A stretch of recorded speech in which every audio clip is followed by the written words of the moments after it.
Well, as Dr. Kelly said, this is our 10th Greer Herd Point Counterpoint Forum in Faith and Culture.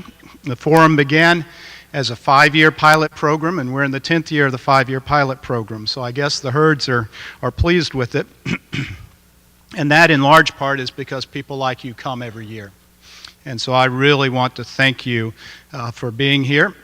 And it's also because we get world-class scholars. I don't think we could have a stronger panel than we're going to have this weekend to talk about it. This is a wonderful crowd in the room, and we know we have many more watching online through the live streaming. And special thanks need to go out to Tactical Faith for videoing, capturing the streaming and so forth. And also our ITC department. They have done yeoman work to fulfill the promises that I made. You know, they said, will it be streamed? Sure, we can stream it. I didn't know what I was talking about. I'm a philosophy professor. And then also our media department, just phenomenal. We do have a stellar lineup of brilliant scholars this weekend. If IQ were radiation, I think about the first 10 rows would need hazmat suits, okay? But we don't line up the weak sisters of the poor at Greer Herd. We bring in the top speakers in the world, and we're proud to have that this year as well. So most years, what I do is I line up the headliners, and then I ask them who they want, and I ask for 3 or 4 names because we almost never get the first 2 choices on both sides of the aisle. But this year we got choice 1 and 2 and choice 1 and 2. So Sean and Bill have exactly who they want as second day speakers. Let me introduce our second day speakers to you and explain a bit of what will happen. In a moment we will have a formal debate between William Lane Craig and Sean Carroll, and that's why you're here. But tomorrow we also have papers from Tim Maudlin. Tim, stand up. Wave to the crowd. Be a rock star. Okay.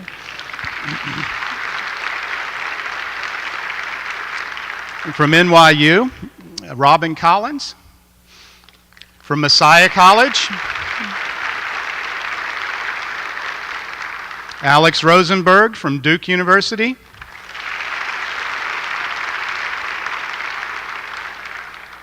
And James Sinclair, from who's a warfare analyst for the U.S. Navy. I think Jim is the only one who can call down a drone attack on Level Chapel.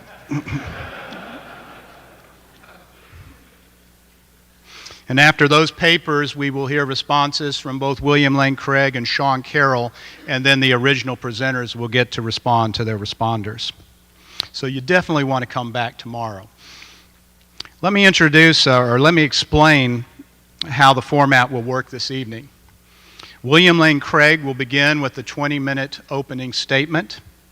Then Sean Carroll will have a 20-minute opening statement. Then William Lane Craig will have a 12-minute response. And then Sean Carroll will have a 12-minute response. And then we will have an intermission. And that will be about 5 minutes so that we can change some stuff with the media and so that some of you can stretch your legs and relieve yourself. And then whatever relieve yourself means to you.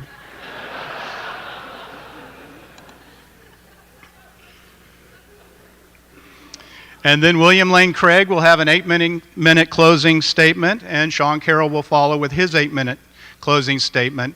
And then we will have some Q&A, and I will explain some more about how the Q&A will take place at that time. Let me just say that my role is kind of the ringmaster. And part of being the ringmaster is being the bad cop.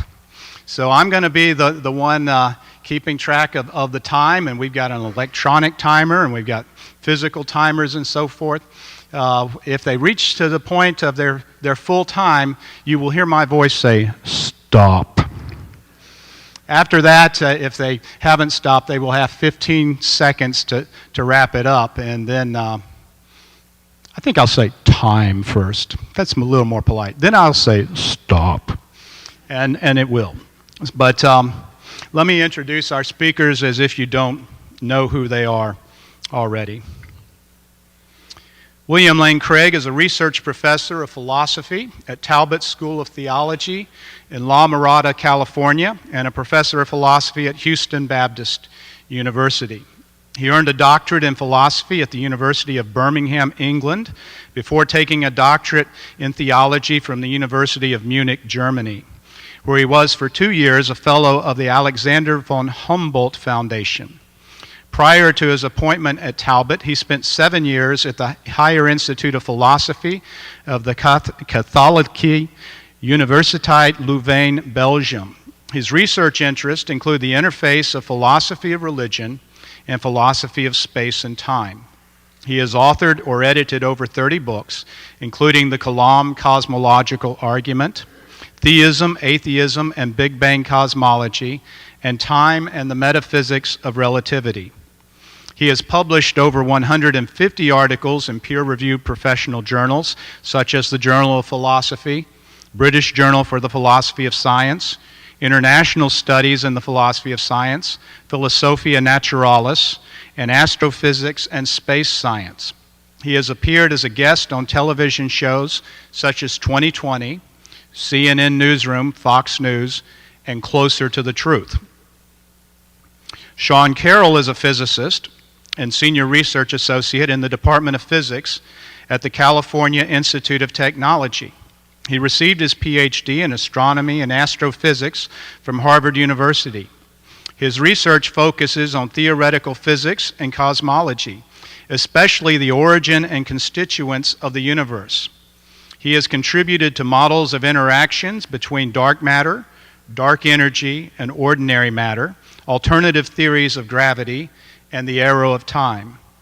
Carroll is the author of From Eternity to Here, The Quest for the Ultimate Theory of Time, Space-Time and Geometry, An Introduction to General Relativity, and The Particle at the End of the Universe. He has been awarded fellowships by the Sloan Foundation, Packard Foundation, and the American Physical Society, and won the 2013 Royal Society Winton Prize for Science Books. He has appeared on TV shows such as The Colbert Report, Through the Wormhole with Morgan Freeman, and Closer to Truth. Welcome our guests as they come to speak to us.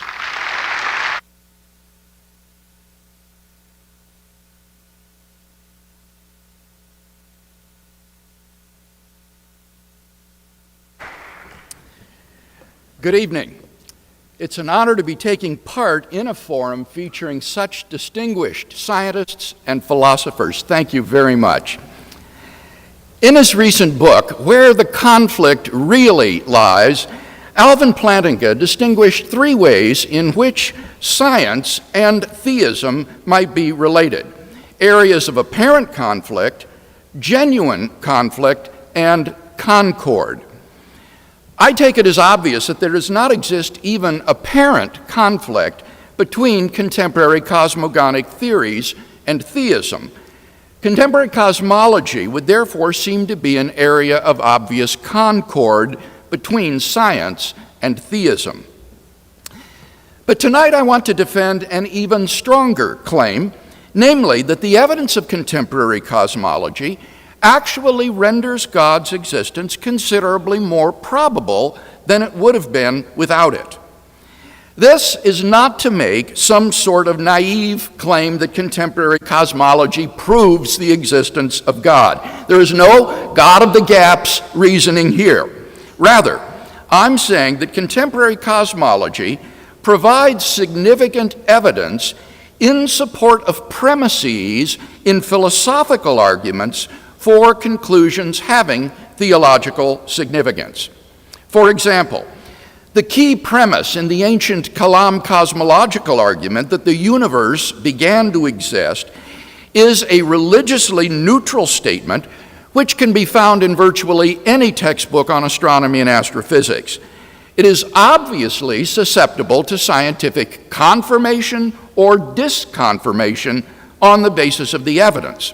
So, to repeat, One is not employing the evidence of contemporary cosmology to prove the proposition that God exists, but to support theologically neutral premises in philosophical arguments for conclusions that have theistic significance.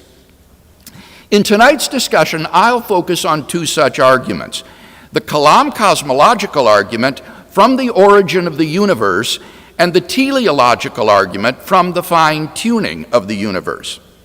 Consider first the Kalam cosmological argument. 1.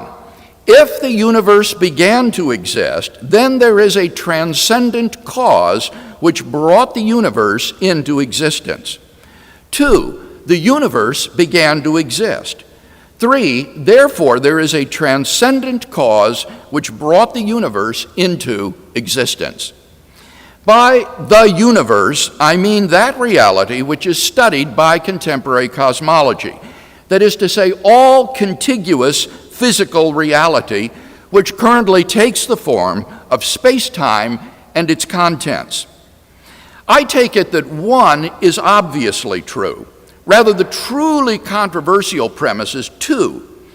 Traditional supporters presented philosophical arguments in support of 2, which for me constitute its primary warrant. But they're not the subject of tonight's debate. Rather, what's emerged during the 20th century is a remarkable empirical confirmation of the second premise from the evidence of astrophysical cosmogony. 2 independent but closely interrelated lines of physical evidence support premise 2: evidence from the expansion of the universe and evidence from the second law of thermodynamics. In saying that the cosmogonic evidence confirms 2, I am not saying that we are certain that 2 is true. Too many people mistakenly equate knowledge with certainty. When they say that we do not know that the universe began to exist, what they really mean is that we are not certain that the universe began to exist. But of course, certainty is not the relevant standard here. The question is whether 2 is more plausible in light of the evidence than it's contradictory. Professor Carroll reminds us, science isn't in the business of proving things. Rather, science judges the merits of competing models in terms of their simplicity, clarity, comprehensiveness, and fit to the data. Unsuccessful theories are never disproven, as we can always concoct elaborate schemes to save the phenomena. They just fade away as better theories gain acceptance. Science cannot force you to accept the beginning of the universe. You can always concoct elaborate schemes to explain away the evidence. But those schemes will not fare well in displaying the aforementioned scientific virtues. Even many who have expressed skepticism about premise 2 admit that it is more plausibly true than not. For example, in my recent dialogue with Lawrence Krauss, he volunteered, "I bet our universe had a beginning, but I am not certain of it. Based on the physics that I know, I'd say it is a more likely possibility." This is to admit precisely what cosmologists like Alexander Vilenkin have contended all along, that the evidence makes it more likely than not that the universe began to exist. Consider first evidence from the expansion of the universe. The standard Big Bang cosmogonic model implies that the universe is not infinite in the past, but had an absolute beginning a finite time ago. Although advances in astrophysical cosmology have forced various revisions in the standard model, nothing has called into question its fundamental prediction of the finitude of the past and the beginning of the universe. Indeed, as James Sinclair has shown, the history of 20th century cosmogony has seen a parade of failed theories trying to avert the absolute beginning predicted by the standard model. Meanwhile, A series of remarkable singularity theorems has increasingly tightened the loop around empirically tenable cosmogonic models by showing that under more and more generalized conditions, a beginning is inevitable. In 2003, Arvind Borde, Alan Guth, and Alexander Vilenkin were able to show that any universe, which is on average in a state of cosmic expansion throughout its history, cannot be infinite in the past, but must have a beginning. In 2012, Vilenkin showed that cosmogonic models, which do not fall under this condition, including Professor Carroll's own model, fail on other grounds to avert the beginning of the universe. Vilenkin concluded, none of these scenarios can actually be past eternal. All the evidence we have says that the universe had a beginning. The Borde-Guth-Vilenkin theorem proves that classical spacetime, under a single, very general condition, cannot be extended to past infinity, but must reach a boundary at some time in the finite past. Now, either there was something on the other side of that boundary or not. If not, then that boundary is the beginning of the universe. If there was something on the other side, then it will be a non-classical region, described by the yet-to-be-discovered theory of quantum gravity. In that case, Vilenkin says, it will be the beginning of the universe. Think about it. If there is such a non-classical region, then it is not past eternal in the classical sense, but neither can it exist literally timelessly, akin to the way in which philosophers consider abstract objects to be timeless, or theologians take God to be timeless. For this region is in a state of constant flux, which, given the indiscernibility of identicals, is sufficient for time. So even if time as defined in classical physics does not exist at such an era, some sort of time would. But if the quantum gravity era is temporal, it cannot be extended infinitely in time. For such a quantum state is not stable, and so would either produce the universe from eternity past or not at all. As Anthony Aguirre and John Kihayas argue, it is very difficult to devise a system, especially a quantum one, that does nothing forever, then evolves. A truly stationary or periodic quantum state, which would last forever, would never evolve, whereas one with any instability will not endure for an indefinite time. Hence, the quantum gravity era would itself have to have had a beginning in order to explain why it transitioned just some 13 billion years ago into classical time and space. Hence, whether at the boundary or at the quantum gravity regime, the universe probably began to exist. Consider now the evidence of thermodynamics. According to the second law of thermodynamics, entropy in a closed system almost never decreases. Given the naturalistic assumption that the universe is a closed system, the second law implies that given enough time, the universe will come to a state of thermodynamic heat death, whether cold or hot. Given that the universe will expand forever, it may never reach a state of equilibrium, but will grow increasingly cold, dark, dilute, and dead. But then the obvious question arises. Why, if the universe has existed forever, is it not now in a cold, dark, dilute, and lifeless state? P.C.W. Davies gives the obvious answer. The universe can't have existed forever. We know there must have been an absolute beginning a finite time ago. The universe's energy, says Davies, was simply put in at the creation as an initial condition. By contrast, Professor Carroll's solution to the problem confronts serious obstacles. He imagines that the overall condition of the universe is a state of thermal equilibrium, a sort of de Sitter space, but that random fluctuations spawn baby universes which pinch off to become wholly independent spacetimes. We find ourselves in one such baby universe in a state of disequilibrium. Let me raise two concerns about this model. First, not only are the production mechanisms of such baby universes admittedly conjectural, but such a scenario violates the so-called unitarity of quantum theory by allowing irretrievable information loss from the mother universe to the babies. Stephen Hawking, apologizing to science fiction fans everywhere, came to admit, "There is no baby universe branching off. As I once thought, the information remains firmly in our universe."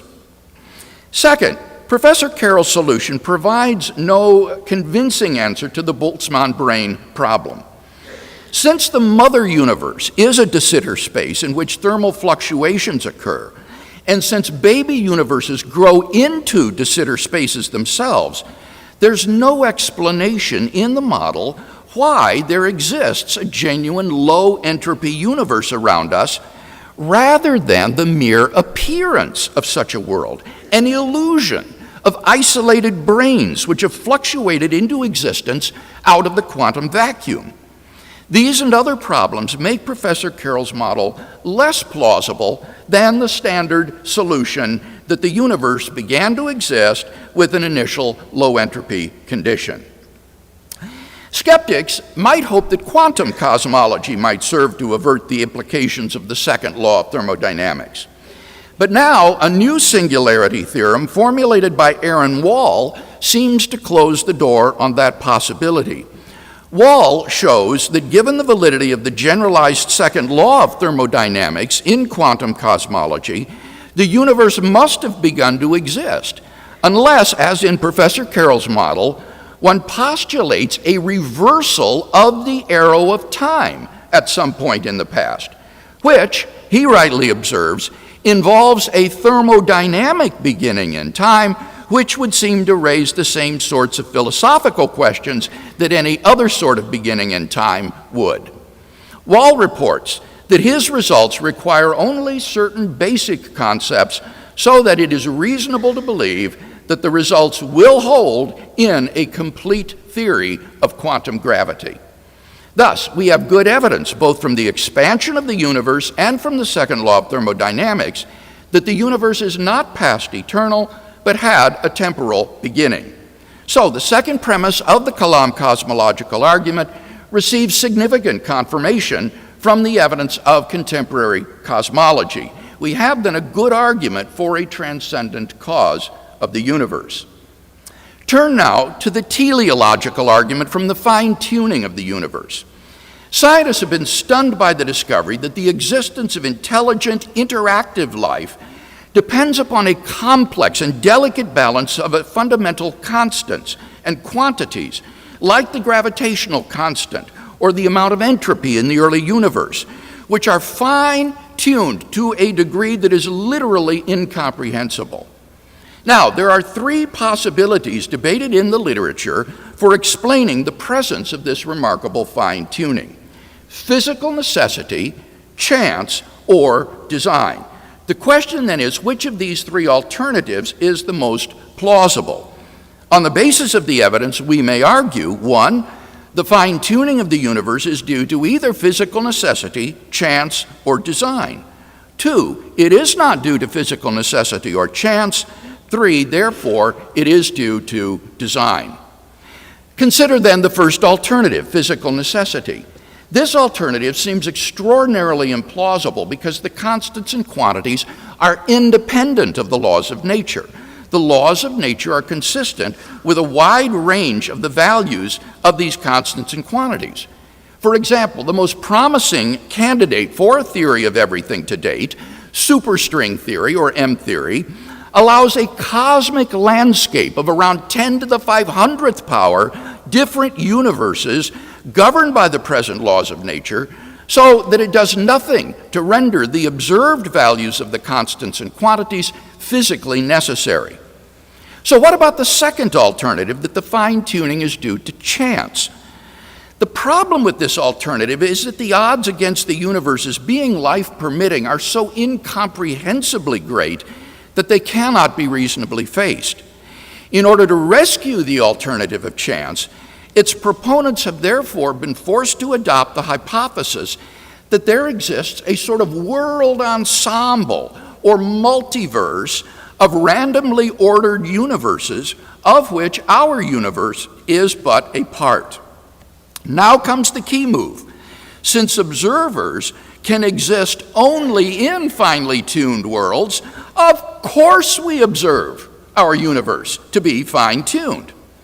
So, this explanation of fine-tuning relies on, one, the existence of a specific type of world ensemble, and two, an observer self-selection effect. Now, this explanation, wholly apart from objections to one, faces a very formidable objection to two, namely the Boltzmann brain problem. In order to be observable, the universe need not be fine-tuned for our existence. Indeed, it is vastly more probable that a random fluctuation of mass energy would yield a universe dominated by Boltzmann brain observers than one dominated by ordinary observers like ourselves. In other words, the observer self-selection effect is explanatorily vacuous. As Robin Collins has noted, what needs to be explained is not just intelligent life, but embodied, interactive, intelligent agents like ourselves. Appeal to an observer self-selection effect accomplishes nothing because there's no reason whatever to think that most observable worlds, or the most probable observable worlds, are worlds in which that kind of observer exists. Indeed, the opposite appears to be true. Most observable worlds will be Boltzmann brain worlds. Since we are presumably not Boltzmann brains, that fact strongly disconfirms a naturalistic world ensemble or multiverse hypothesis. It seems then that the fine-tuning is not plausibly due to physical necessity or chance. Therefore, we ought to prefer the hypothesis of design, unless the design hypothesis can be shown to be just as implausible as its rivals. And I'll leave it up to Professor Carroll to present any such objections. In summary, then, it seems to me that the evidence of contemporary cosmology provides significant support for key premises in two philosophical arguments for conclusions having theological significance. Thus, the existence of a creator and designer of the universe seems to be significantly more probable in light of contemporary cosmology than it would have been without it.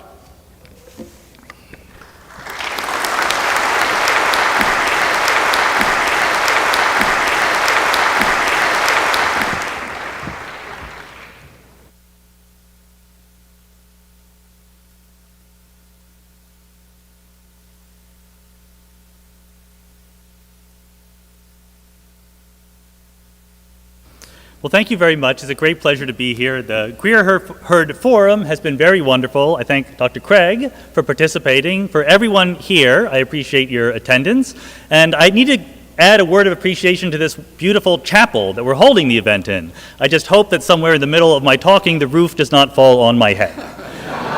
But if it does, that would be evidence, and I would update my beliefs accordingly. I also want to start with a confession that my goal here is not to win a debate. The discussion we're having tonight does not reflect a debate that is ongoing in the professional cosmology community. If you go to cosmology conferences, there's a lot of talk about the origin and nature of the universe.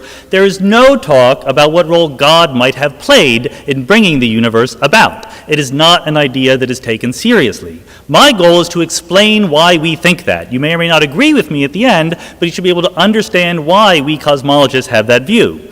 And it comes down to a conflict between two major fundamental pictures of the world, what philosophers would call ontologies: naturalism and theism. Naturalism says that all that exists is one world, the natural world, obeying laws of nature which science can help us discover. Theism says that in addition to the natural world, there is something else, at the very least God, perhaps there are other things as well. I want to argue that naturalism is far and away the winner when it comes to cosmological explanation.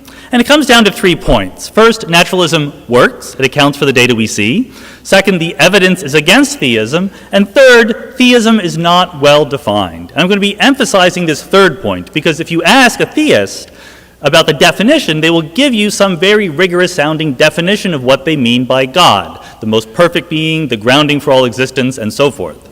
There are thousands of such definitions, which is an issue, but the real problem is not with the definitions, it's when you connect the notion of God to the world we observe. That's where apparently an infinite amount of flexibility comes in, and I'm going to be inveighing against using that in cosmology.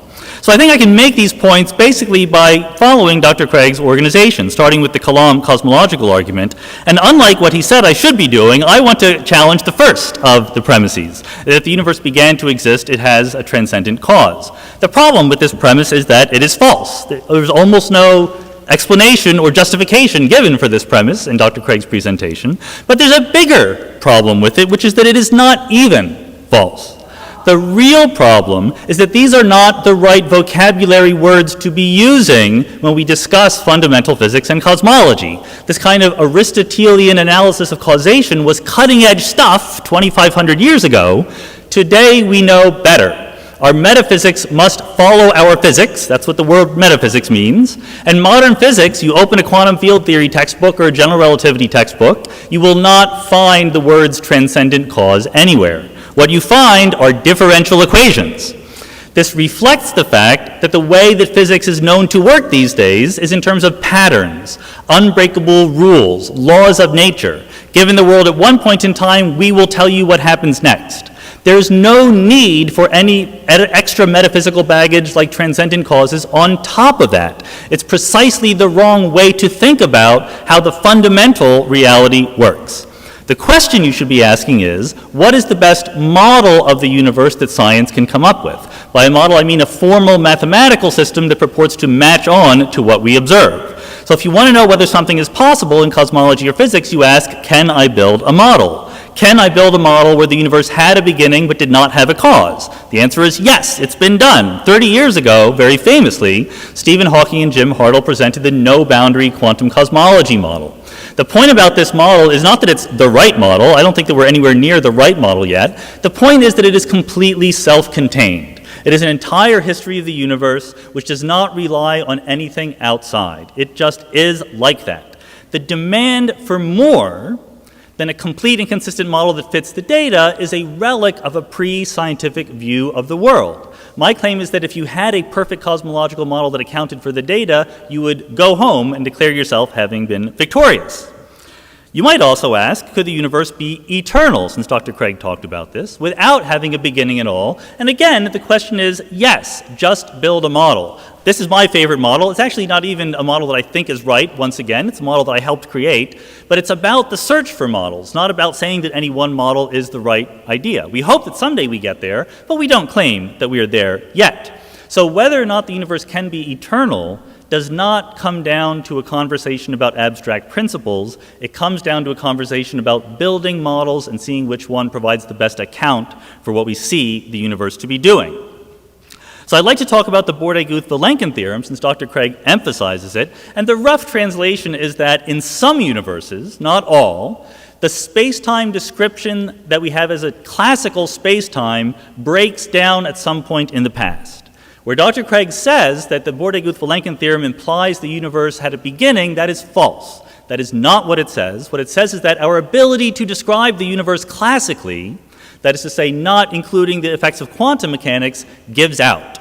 That may be because there's a beginning, or it may be because the universe is eternal, either because the assumptions of the theorem are violated or because quantum mechanics becomes important.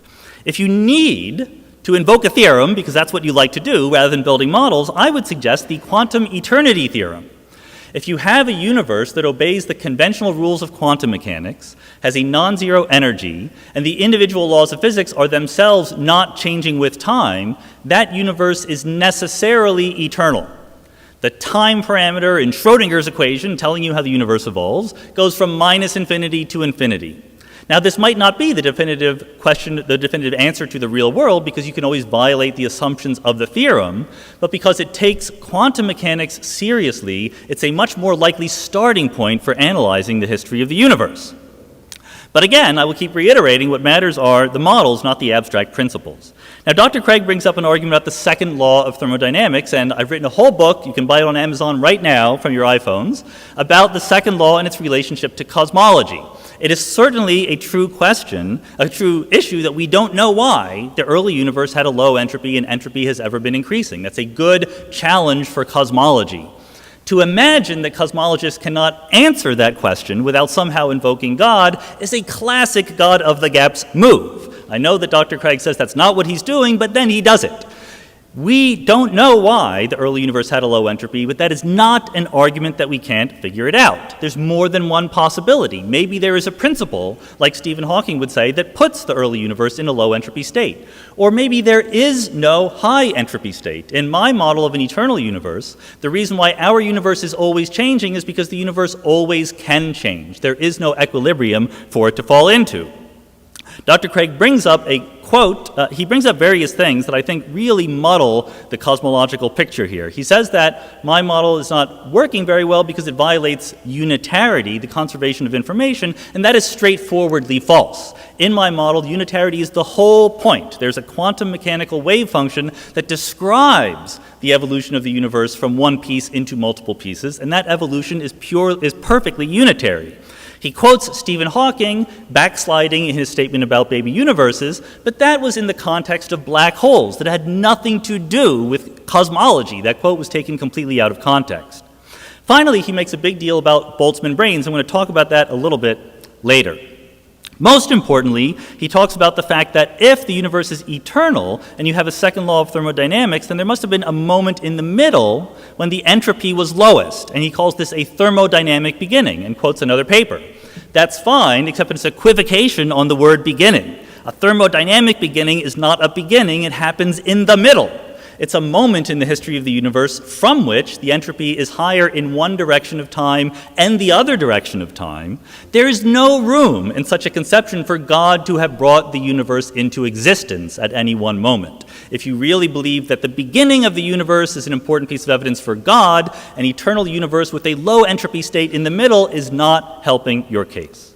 What you should be doing is trying to build models, like I said. So the question is, are there realistic models of eternal cosmologies? Well, I spent half an hour on the internet. I was able to come up with about 17 different plausible-looking models of eternal cosmologies. I do not claim that any of these is the right answer. We're nowhere near the right answer yet. But you can come up with objections to every one of these models. You cannot say that they are not eternal. There's a theorem, Bordet-Guth-Vilenkin, that has assumptions, so if you violate those assumptions, you can violate the theorem. Meanwhile, theism, I would argue, is not a serious cosmological model. That's because cosmology is a mature subject. We care about more things than just creating the universe. We care about specific details. At the cosmology conferences, we're discussing these questions that you see before you. I'm not going to list all of them, but a real cosmological model wants to predict what is the amount of density perturbation in the universe and so forth. Theism does not even try to do this because ultimately theism is not well defined. So let's go to the second argument, the teleological argument from fine-tuning. I'm very happy to admit right off the bat, this is the best argument that the theists have when it comes to cosmology. That's because it plays by the rules. You have phenomena, you have parameters of particle physics and cosmology, and then you have two different models, theism and naturalism, and you want to compare which model is the best fit for the data. I applaud that general approach. Given that, it is still a terrible argument. It is not at all convincing. I will give you 5 quick reasons why theism does not offer a solution to the purported fine-tuning problem. First, I am by no means convinced that there is a fine-tuning problem, and again, Dr. Craig offered no evidence for it. It is certainly true that if you change the parameters of nature, our local conditions that we observe around us would change by a lot. I grant that quickly. I do not grant that therefore life could not exist. I will start granting that once someone tells me the conditions under which life can exist. What is the definition of life, for example? If it's just information processing, thinking, or something like that, there's a huge panoply of possibilities. They sound very science fiction-y, but then again, you're the one who's changing the parameters of the universe. The results are going to sound like they come from a science fiction novel. Sadly, we just don't know whether life could exist if the conditions of our universe were very different, because we only see the universe that we see. Secondly, God doesn't need to fine-tune anything. We talk about the parameters of physics and cosmology, the mass of the electron, the strength of gravity, and we say if they weren't the numbers that they were, then life itself could not exist. That really underestimates God by a lot, which is surprising from theists, I think. In theism, life is not purely physical. It's not purely a collection of atoms doing things like it is in naturalism. I would think that no matter what the atoms were doing, God could still create life. God doesn't care what the mass of the electron is. He can do what he wants. The only framework in which you can honestly say that the physical parameters of the universe must take on certain values in order for life to exist is naturalism. The third point is that the fine-tunings that you think are there might go away once you understand the universe better. They might only be apparent. There's a famous example that theists like to give, or even cosmologists who haven't thought about it enough, that the expansion rate of the early universe is tuned to within 1 part in 10 to the 60th. That's the naive estimate back of the envelope, pencil, and paper you would do. But in this case, you can do better. You can go into the equations of general relativity, and there is a correct, rigorous derivation of the probability. And when you ask the same question using the correct equations, you find that the probability is 1.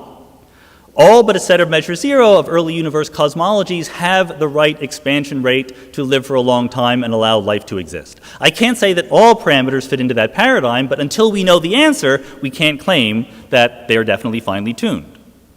Number 4, there's an obvious and easy naturalistic explanation in the form of the cosmological multiverse. People like to worry about the multiverse. It sounds extravagant. I claim the multiverse is amazingly simple. It is not a theory. It is the prediction of physical theories that are themselves quite elegant, small, and self-contained that create universe after universes. There's no reason, no right that we have to expect that the whole entire universe looks like the conditions we have right now. But more importantly, if you take the multiverse as your starting point, you can make predictions. We live in an ensemble, and we should be able to predict the likelihoods that the conditions around us take different forms. So in cosmology papers dealing with the multiverse, you see graphs like this that try to predict the density of dark matter given other conditions in the multiverse. You do not see graphs like this in the theological papers trying to give God credit for explaining the fine-tuning, because theism is not well-defined. Now, Dr. Craig makes a lot about the Boltzmann brain problem, the problem that in the multiverse we could just be random fluctuations rather than growing in the aftermath of a hot Big Bang. This is a significant misunderstanding of how the multiverse works. The multiverse doesn't say that everything that can possibly happen happens with equal probability. It says that there's a definite history of the multiverse and you can make predictions. Different multiverse models will have different ratios of ordinary observers to random observers. That's a good thing. That helps us distinguish between viable models of the multiverse and non-viable models. And there are plenty of viable models where the Boltzmann brain or random fluctuations do not dominate. Furthermore, just as a little preview of coming attractions, I'm trying to write a paper when I'm not debating about God and cosmology. I'm a physicist, and I'm currently working on a paper that says that actually Boltzmann brains random fluctuations occur much, much less frequently than we previously believed. It comes down to a better understanding of quantum fluctuations. You know, there's a caricature of theism that says that theism is an excuse to stop thinking. You say that, oh, there's a problem, I don't need to solve it because God will solve it for me. That's clearly false, because many theists think very carefully and very rigorously about many problems. But sometimes there's an element of truth to it. This is an example. You're faced with the Boltzmann brain problem and go, I get out of that by saying that God created a single universe. That might have stopped you from thinking about the physics in a deeper way and discovering interesting facts like this. Fifth, and most importantly, theism fails as an explanation. Even if you think the universe is finely tuned and you don't think that naturalism can solve it, theism certainly does not solve it. If you thought it did, if you played the game honestly, what you would say is, here is the universe that I expect to exist under theism. I will compare it to the data and see if it fits. What kind of universe would we expect? And I claim that over and over again, the universe we expect matches the predictions of naturalism, not theism. So the amount of tuning, if you thought that the physical parameters of our universe were tuned in order to allow life to exist, you would expect enough tuning but not too much. Under naturalism, a physical mechanism could far over-tune by an incredibly large amount that has nothing to do with the existence of life, and that is exactly what we observe. For example, the entropy of the early universe is much, much, much, much lower than it needs to be to allow for life. You would expect under theism that the particles and parameters of particle physics would be enough to allow life to exist and have some structure that was designed for some reason, whereas under naturalism, you'd expect them to be kind of random and a mess. Guess what? They are kind of random and a mess. You would expect under theism life to play a special role in the universe. Under naturalism, you'd expect life to be very insignificant. I hope I don't need to tell you, life is very insignificant as far as the universe is concerned. Here's a photograph from the Hubble Space Telescope of a few hundred out of the hundreds of billions of galaxies in our observable universe. The theistic explanation for cosmological fine-tuning asks you to look at this picture and say, I know why it's like that. It's because I was going to be here, or we were going to be here. But there is nothing in our experience of the universe that justifies the kind of flattering story we like to tell about ourselves. In fact, I would argue that the failure of theism to explain the fine-tuning of the universe is paradigmatic. It helps understand the other ways in which theism fails to be a better theory than naturalism. What you should be doing over and over again is comparing the predictions or expectations under theism to under naturalism. You find that over and over again naturalism wins. And I'm going to zoom through these. It's not the individual arguments that are important, it's the accumulated effect. If theism were really true, there's no reason for God to be hard to find. He should be perfectly obvious, whereas in naturalism you might expect people believe in God, but the evidence to be thin on the ground. Under theism, you'd expect that religious beliefs should be universal. There's no reason for God to give special messages to this or that primitive tribe thousands of years ago. Why not give it to anyone? Whereas under naturalism, you'd expect different religious beliefs inconsistent with each other to grow up under different local conditions. Under theism, you'd expect religious doctrines to last a long time in a stable way. Under naturalism, you'd expect them to adapt to social conditions. Under theism, you'd expect the moral teachings of religion to be transcendent, progressive, sexism is wrong, slavery is wrong. Under naturalism, you'd expect that they reflect, once again, local mores, sometimes good rules, sometimes not so good. You'd expect the sacred texts under theism to give us interesting information. Tell us about the germ theory of disease. Tell us to wash our hands before we have dinner. Under naturalism, you'd expect that sacred texts to be a mishmash, some really good parts, some poetic parts, and some boring parts and mythological parts. Under theism, you'd expect biological forms to be designed. Under naturalism, they would derive from the twists and turns of evolutionary history. Under theism, minds should be independent of bodies. Under naturalism, your personality should change if you're injured, tired, or you haven't had your cup of coffee yet. Under theism, you'd expect that maybe you can explain the problem of evil. God wants us to have free will, but there shouldn't be random suffering in the universe. Life should be essentially just. And at the end of the day, in theism, you basically expect the universe to be perfect. Under naturalism, it should be kind of a mess. This is very strong empirical evidence. Now, I know what you're thinking. You're thinking, but I can explain all of that. I know you can explain all. So can I. It's not hard to come up with ex post facto justifications for why God would have done it that way. Why is it not hard? Because theism is not well defined. That's what computer scientists call a bug, not a feature. Immanuel Kant famously said, there will never be an Isaac Newton for a blade of grass. In other words, sure, you can find some physical explanation for the motion of the planets, but never for something as exquisitely organized and complex as a biological organism. Except, of course, that Charles Darwin then went and did exactly that.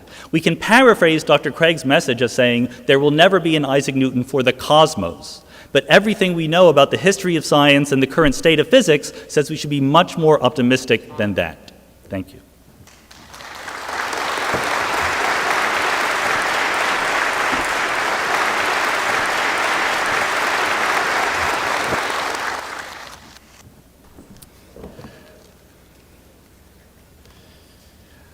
Well, thank you, Dr. Carroll, for that vigorous interaction. In my opening speech, I argued that God's existence is significantly more probable given the evidence of contemporary cosmology than it would have been without it. And this is due to the support which cosmology lends to key premises in the cosmological and teleological arguments. Now, before we review those arguments, let me just say a word about Professor Carroll's concluding remarks, which I believe are extraneous to tonight's discussion. He's very concerned to show that God's existence is improbable relative to certain non-cosmological data. For example, the problem of evil, our insignificant size, and so forth. The very fact that these are non-cosmological data shows that they are not relevant in tonight's debate. And I've addressed things like the problem of evil extensively, for example, in Philosophical Foundations for a Christian Worldview. So the debate tonight is not over the probability of theism versus naturalism.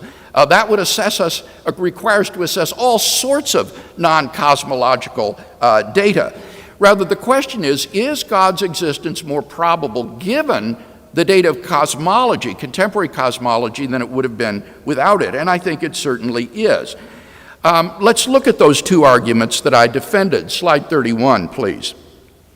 Consider first the evidence for the beginning of the universe from the expansion of the universe and thermodynamics. Now, to my surprise, Dr. Carroll challenges the first premise of this argument by saying it's based on outmoded Aristotelian concepts of causality. I protest, not at all. There is no analysis given of what it means to be a cause in this first premise. You can adopt your favorite theory of causation or take causation to be a conceptual primitive. All it requires is that the universe didn't pop into being uncaused out of absolutely nothing. And if that's the price of non-theism, then I think the non-theist is welcome to it. Dr. Carroll says, but on the Hartle-Hawking model, the universe is uncaused. Not at all. Such a model comes into being, or rather the universe comes into being on such a model, and there's nothing in the theory that would explain why that universe exists rather than not. The model may be self-contained, but that's perfectly consistent with my arguments. I'm not arguing for some kind of interventionist deity, but rather, why does the universe exist? Why did it come into being at all? Now, with respect to the second premise, Dr. Carroll says there are all kinds of beginningless models of the universe. Well, it's certainly true that such models exist, but the problem is none of them is successful. Slide 32, please. As Jim Sinclair has shown in our article in the Blackwell Companion, all of the models that Dr. Carroll has mentioned have been shown to be either untenable or not to avert the beginning of the universe. Alex Valenkin says flatly, there are no models at this time that give a satisfactory model for a universe without a beginning. Consider in particular Dr. Carroll's own model. Slide 34, please. This model presupposes, the next slide, yes, it presupposes a reductionistic view of time according to which the direction of time is defined in terms of entropy increase. Now, in the model, notice that there are two arrows of time for the mother universe, pointing in opposite directions. So on this view of time, we don't really have an eternally existing mother universe here at all. Rather, you have two universes which share a common origin in the central surface. So what the model actually implies, rather than avoids, is a beginning of time and of the universe. Time has a beginning on this model, and therefore it involves all of the problems that are pertinent to the universe coming into being. Be that as it may, I think it's safe to say that there is no credible classical model of a beginningless universe today. Slide 35, please. Now, Dr. Carroll does hold out hope that quantum cosmology might serve to restore the past eternality of the universe. But I would say not only is there no evidence for such a hope, but I would agree with Valenkin that if there is a quantum gravity regime prior to the Planck time, then that just is the beginning of the universe. And Dr. Carroll says, well, you can have quantum descriptions of the universe that are eternal, and that's certainly true. But the question is, why would the universe transition to classical space-time just 13 billion years ago? It could not have existed from infinity past in an unstable quantum state, and then just 13 billion years ago transition to classical space-time. It would have done it from eternity past, if at all. So I think we've got good evidence from the expansion of the universe that the universe probably began to exist. What about the evidence from thermodynamics? First is the problem of information loss to baby universes on his theory. And you'll recall that's why Stephen Hawking rejected the baby universe hypothesis. Now, Dr. Carroll responds, well, my mechanisms for generating the baby universes don't use Hawking's mechanisms. All right, but are they any more successful? I don't think so. According to Chris Weaver in his article on the Carroll-Chen model, he says the Fari-Guth and Guven nucleation that Dr. Carroll uses out of a de Sitter spacetime is merely speculative, and Carroll's discussion should be thought of it as exploratory. It is therefore safe to conclude that a central piece of the model is missing, and so the Carroll-Chen model is incomplete in that it does not have a clear recommended dynamical path from the background spacetime to the birth of universes like ours. In fact, Weaver goes on to point out that for a universe described by the Born-Guth-Vilenkin theorem like ours, these Fari-Guth-Guven mechanisms cannot produce such a universe, and therefore these mechanisms fail. I also secondly pointed out that there's a Boltzmann brain problem with respect to Dr. Carroll's model.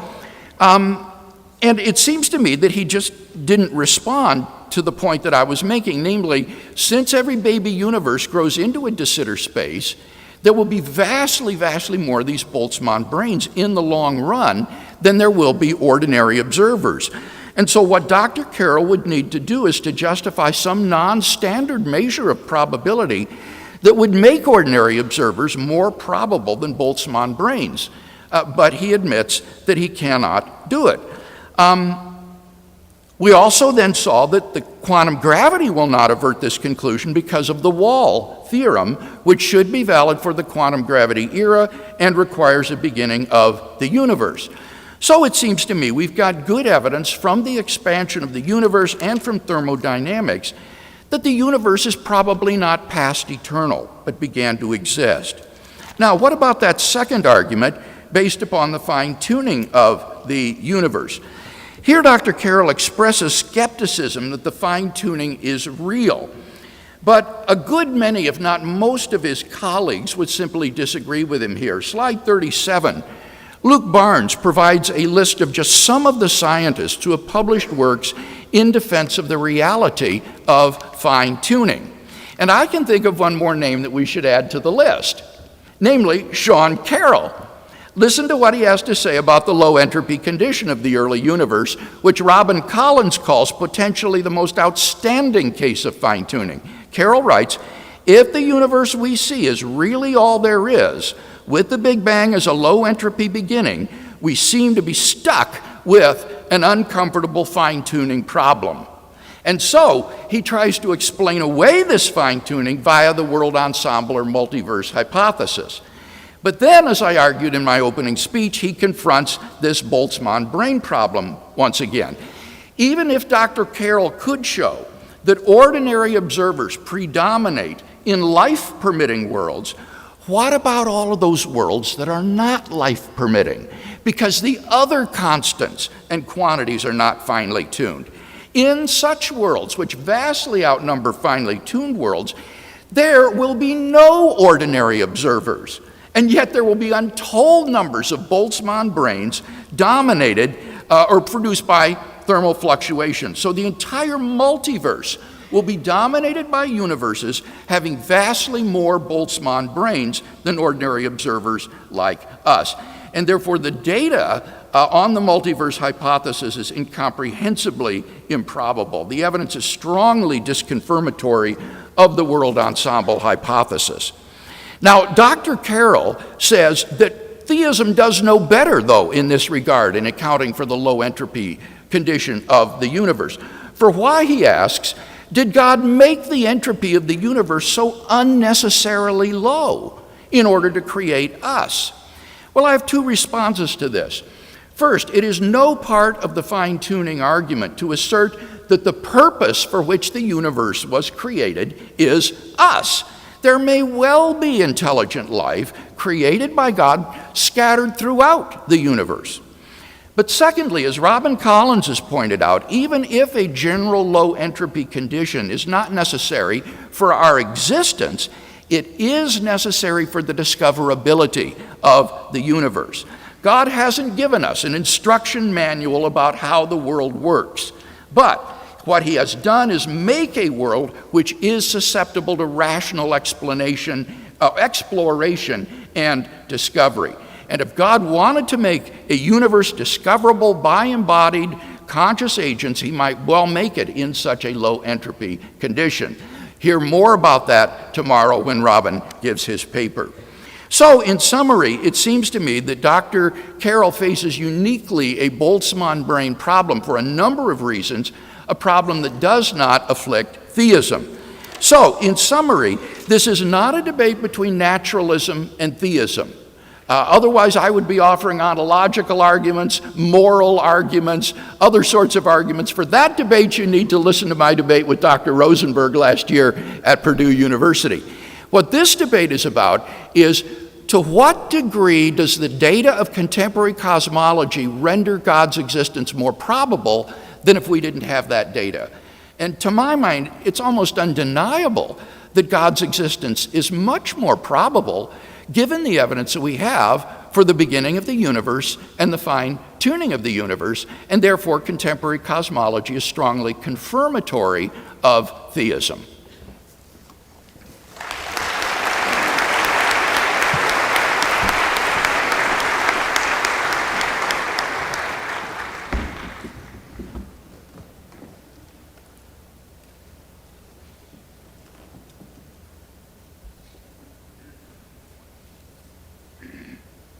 Great. Well, thanks again. And I think that we can just go right back to my three major points. And I think that halfway through our forum, I believe these three major points more strongly than ever. Now, I know that Dr. Craig would disagree, but I'll try to establish that his disagreements with number one are based on misunderstandings of the science. His disagreements with number two, the evidence is against theism, is largely based on using number three, the fact that theism is not well defined. So let's go to the Kalam cosmological argument. There's a deep philosophical difference between us. I claim that a consistent, complete model that fits the data, accounts for what we see in the world, is a success. There's no right that we have to demand more than that. And I believe that Dr. Craig's response was, yes, there is. I don't think this counts as a very good response. It's a very difficult thing because the universe is different than our everyday experience. That doesn't sound like a surprising statement, but we really need to take it to heart. To look at a modern cosmological model and say, yes, but what was the cause, is like looking at someone taking pictures with an iPhone and saying, but where does the film go? It's not that the answer is difficult or inscrutable, it's completely the wrong question to be asking. And in fact, it's a little technical, most of this, my second talk here, but I think it's worth getting it right. Why should we expect that there are causes or explanations or reason why in the universe in which we live? It's because the physical world inside of which we're embedded has two important features. There are unbreakable patterns, laws of physics. Things don't just happen, they obey the laws. And there is an arrow of time stretching from the past to the future. The entropy was lower in the past, increases toward the future. Therefore, when you find some event or state of affairs B today, we can very often trace it back in time to one or a couple of possible predecessor events that we therefore call the cause of that, which leads to be according to the laws of physics. But crucially, both of these features of the universe that allow us to speak the language of causes and effects are completely absent when we talk about the universe as a whole. We don't think that our universe is part of a bigger ensemble that obeys laws. Even if it's part of the multiverse is not part of a bigger ensemble that obeys laws. Therefore, nothing gives us the right to demand some kind of external cause. The idea that our intuitions about cause and effect that we get from the everyday experience of the world in this room should somehow be extended without modification to the fundamental nature of reality is fairly absurd.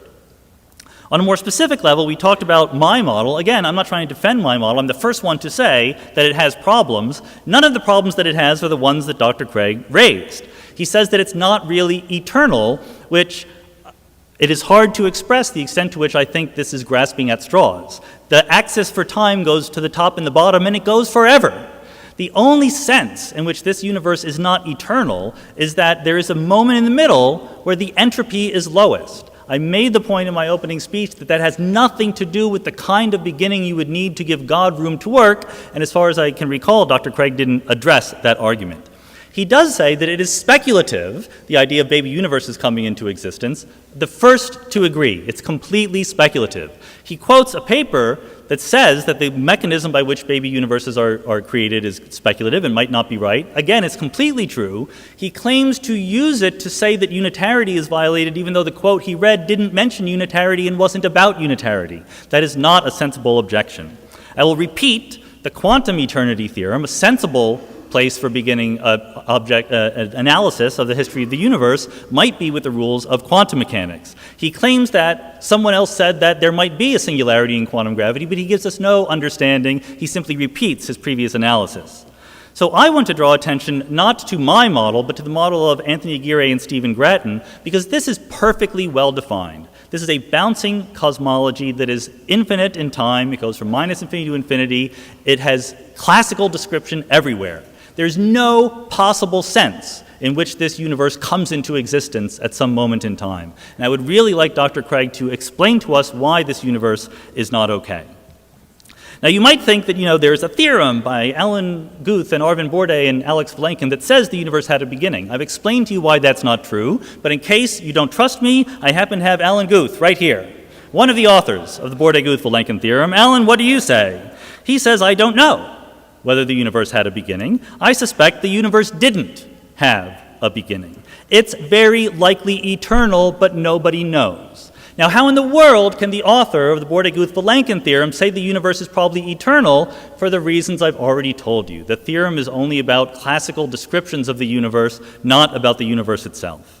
So going to the teleological argument, it is true, Dr. Craig brings up the point that people disagree with me. It is true.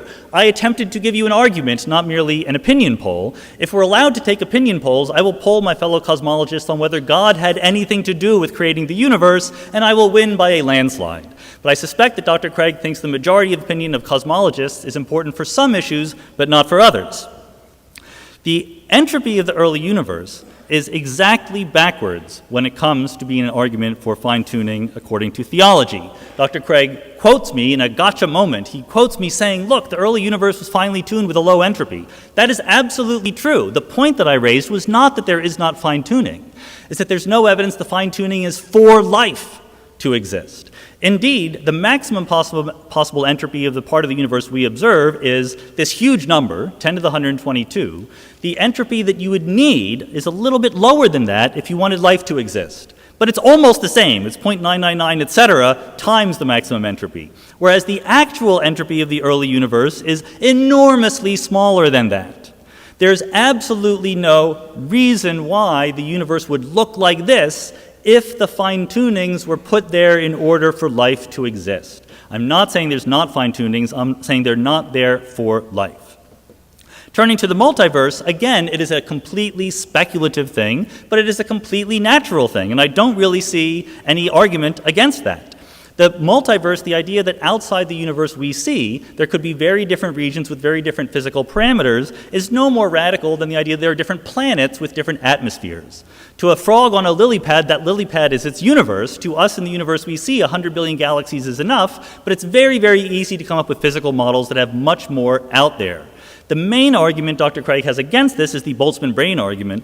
Again, I gave you why that's not a good argument, and it seems to have been ignored in Dr. Craig's last speech, namely that the multiverse does not predict that everything happens. It predicts certain things happen with certain frequencies. So what you do as a working cosmologist is check that your universe is not dominated by Boltzmann brains. Are there multiverse models that pass that test? Yes, there are. It is easily avoided.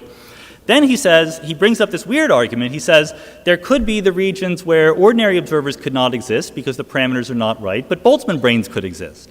But the whole point is that Boltzmann brains are forms of life.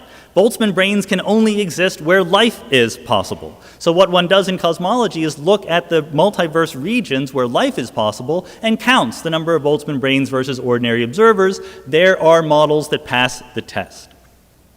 Now, I think that this is a crucial, again, a philosophical point here, because when I talked about the list of ways in which our expectations for theism come out completely wrong when you compare them to the world, Dr. Craig said, well, but that's not the point. We're not arguing about morality and things like that. But again, that misses the point of my argument.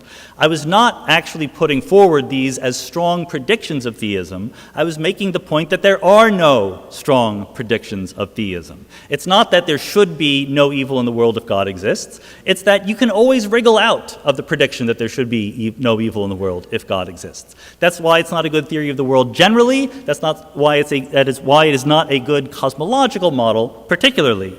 And now Dr. Craig said that we shouldn't expect to know things about the world simply because we say that God finely tuned it. Just because under theism, he says, God made the parameters of the universe such to allow us to allow life to exist, doesn't mean we can have any other expectation for predicting what those parameters are. This reflects something he said on his website earlier. In a similar context, he said, suppose God is more like the cosmic artist who wants to splash his canvas with the extravagance of design, who enjoys creating this fabulous cosmos designed fantastic detail for observers. So what this attitude is saying is that, well, my point is that this is not some sort of sophisticated apologetic strategy. This is an admission of defeat. This is saying we should never expect theism to explain why the universe is one way rather than some other way. You know God. God is an artist. You know artists, they're kind of quirky and unpredictable. We can't expect to know what they're going to do ahead of time. Anything you might possibly observe about the universe, according to this view, I can explain as saying that is what God would have done. In naturalism, on the other hand, you need to play by the rules. When we say in cosmology or physics that a certain parameter is finely tuned, it's not just the parameter looks funny to us, it's that we have a prior set of expectations for what values the parameter should take on, and the parameter doesn't fit those expectations. So we look for physical models that explain it, and that drive to understand things better helps us understand physics better, helps us understand the real world better. So unlike God, who is an artist and can't be predicted, nature is not an artist. Nature plays by the rules. Nature makes predictions. Nature provides explanations. Thank you.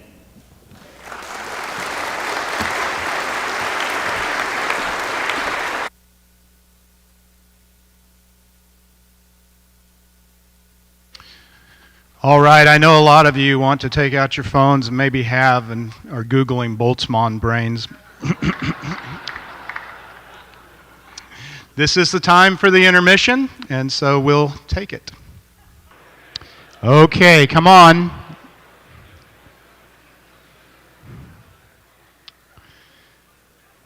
Getting you people back in your seats is like herding philosophers.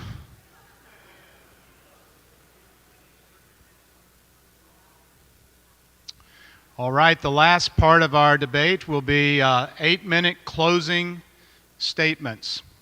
And we will begin first with William Lane Craig, and then Sean Carroll. And then we will begin the Q&A after I give you instructions for the Q&A.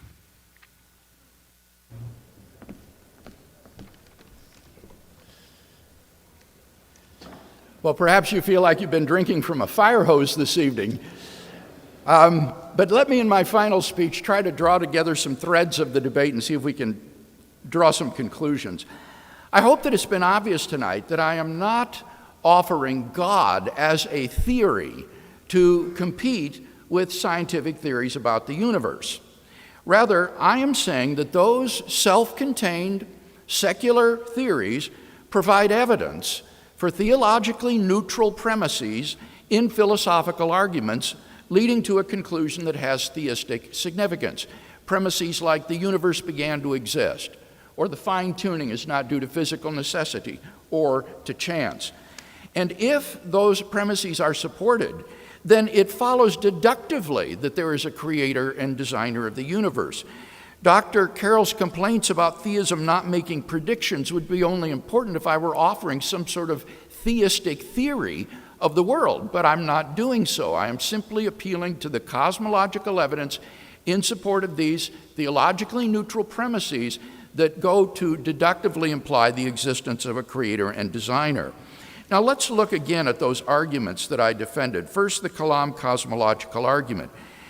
Dr. Carroll challenges the first premise that if the universe came into existence, there is a transcendent cause that brought the universe into being.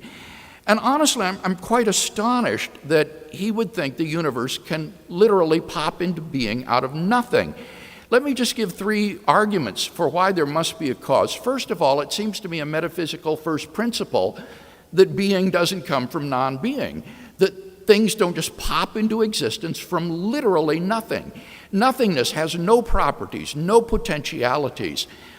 It's not anything. And so it seems to me inconceivable metaphysically to think the universe could come into being from nothing.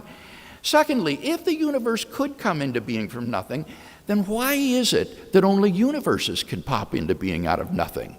Why not bicycles and Beethoven and root beer? What makes nothingness so discriminatory? If universes could pop into being out of nothing, then anything and everything should pop into being out of nothing. Since it doesn't, that suggests that things that come into being have causes. And finally, all the empirical evidence we have supports the truth of the causal principle. When Dr. Carroll says, oh, but the universe is different than our experience, this is really committing what Alexander Proust calls the taxi cab fallacy. That is to say, you go with the causal principle until you reach your desired goal, and then you think you can just dismiss it like a hack because you don't want there to be a cause of your entity, the universe. But if the universe came into existence, if the universe is not eternal, then surely it would need to have a cause. And in fact, to deny this is unscientific because the whole project of contemporary cosmogony is to try to find what is the cause of the universe. So on his principle, it would be a science stopper and would destroy his very field of expertise. Now, with respect to the second premise that the universe did begin to exist, could we have slide 33, please? In response to my argument that he actually has an origin of time going in two opposite directions, do we have slide 33? Alas. No, the one before it. That's 34. There, look at that diagram. This is a different diagram. Notice on this diagram, you have a non-reductionistic arrow of time that goes from past to future. This is not an arrow of time that is determined by entropy increase as he had in the other diagram. This is a non-reductionistic view of time that Professor Maudlin and I believe in, where entropy, the direction of entropy increase doesn't define the direction of time. On this model, the universe contracts down from eternity past for infinity to a relatively low entropy point and then begins to expand again. And that kind of model is physically impossible. It contradicts the second law of thermodynamics.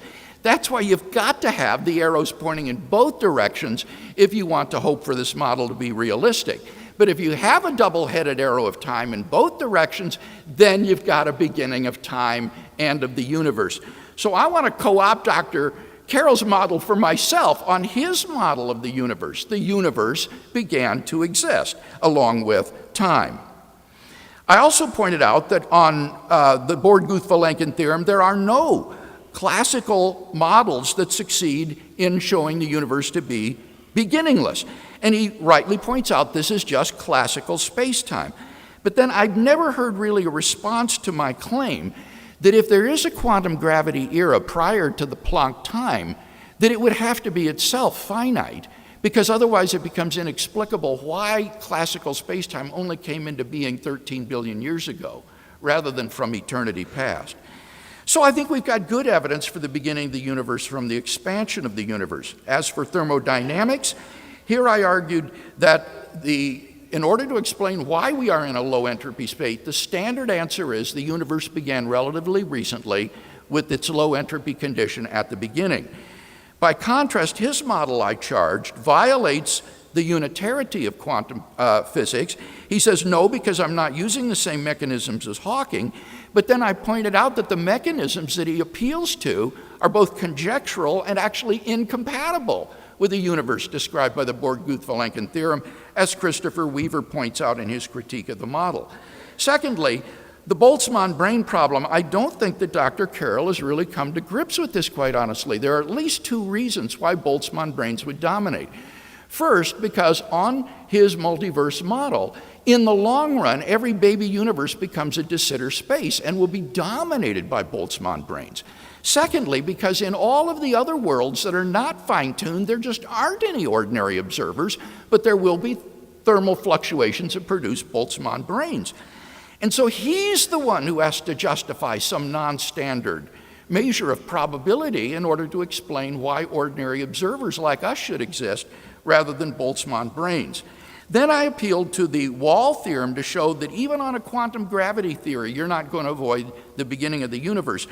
Dr. Carroll may have responded to this, but if he did, it went by so quick I didn't hear it. So it seems to be we've still got the Wall theorem showing that the quantum, even in quantum gravity era, there has to be a beginning. As to the teleological argument from fine-tuning, he seems to have rested his entire case here on the fact that entropy would be way, way unnecessarily too small on theism. But I gave two responses to that. There may be life throughout the universe, not just us. And secondly, as Robin has pointed out, the low fine entropy condition is suitable for the discoverability of the universe. By contrast, on his view, it is incomprehensibly improbable that we should exist, given the equilibrium or the heat-death state at which the universe would more probably exist. So, in sum, it seems to me that on balance we've got good evidence, both that the universe began to exist and that therefore there must be a creator that brought it into being, and moreover this is a personal designer of the universe in view of the fine-tuning of the universe for intelligent interactive agents like ourselves.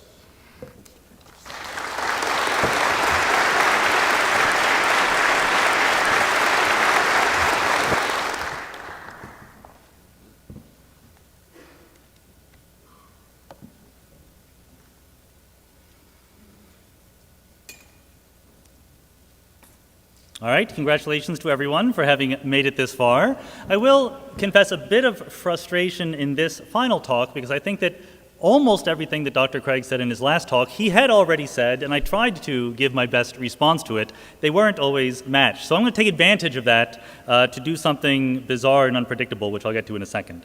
First, I want to notice some of the things he did say. He said he was astonished that I refused to accept the fact that things need causes to happen, to which I can only quote David Lewis, "I do not know how to refute an incredulous stare."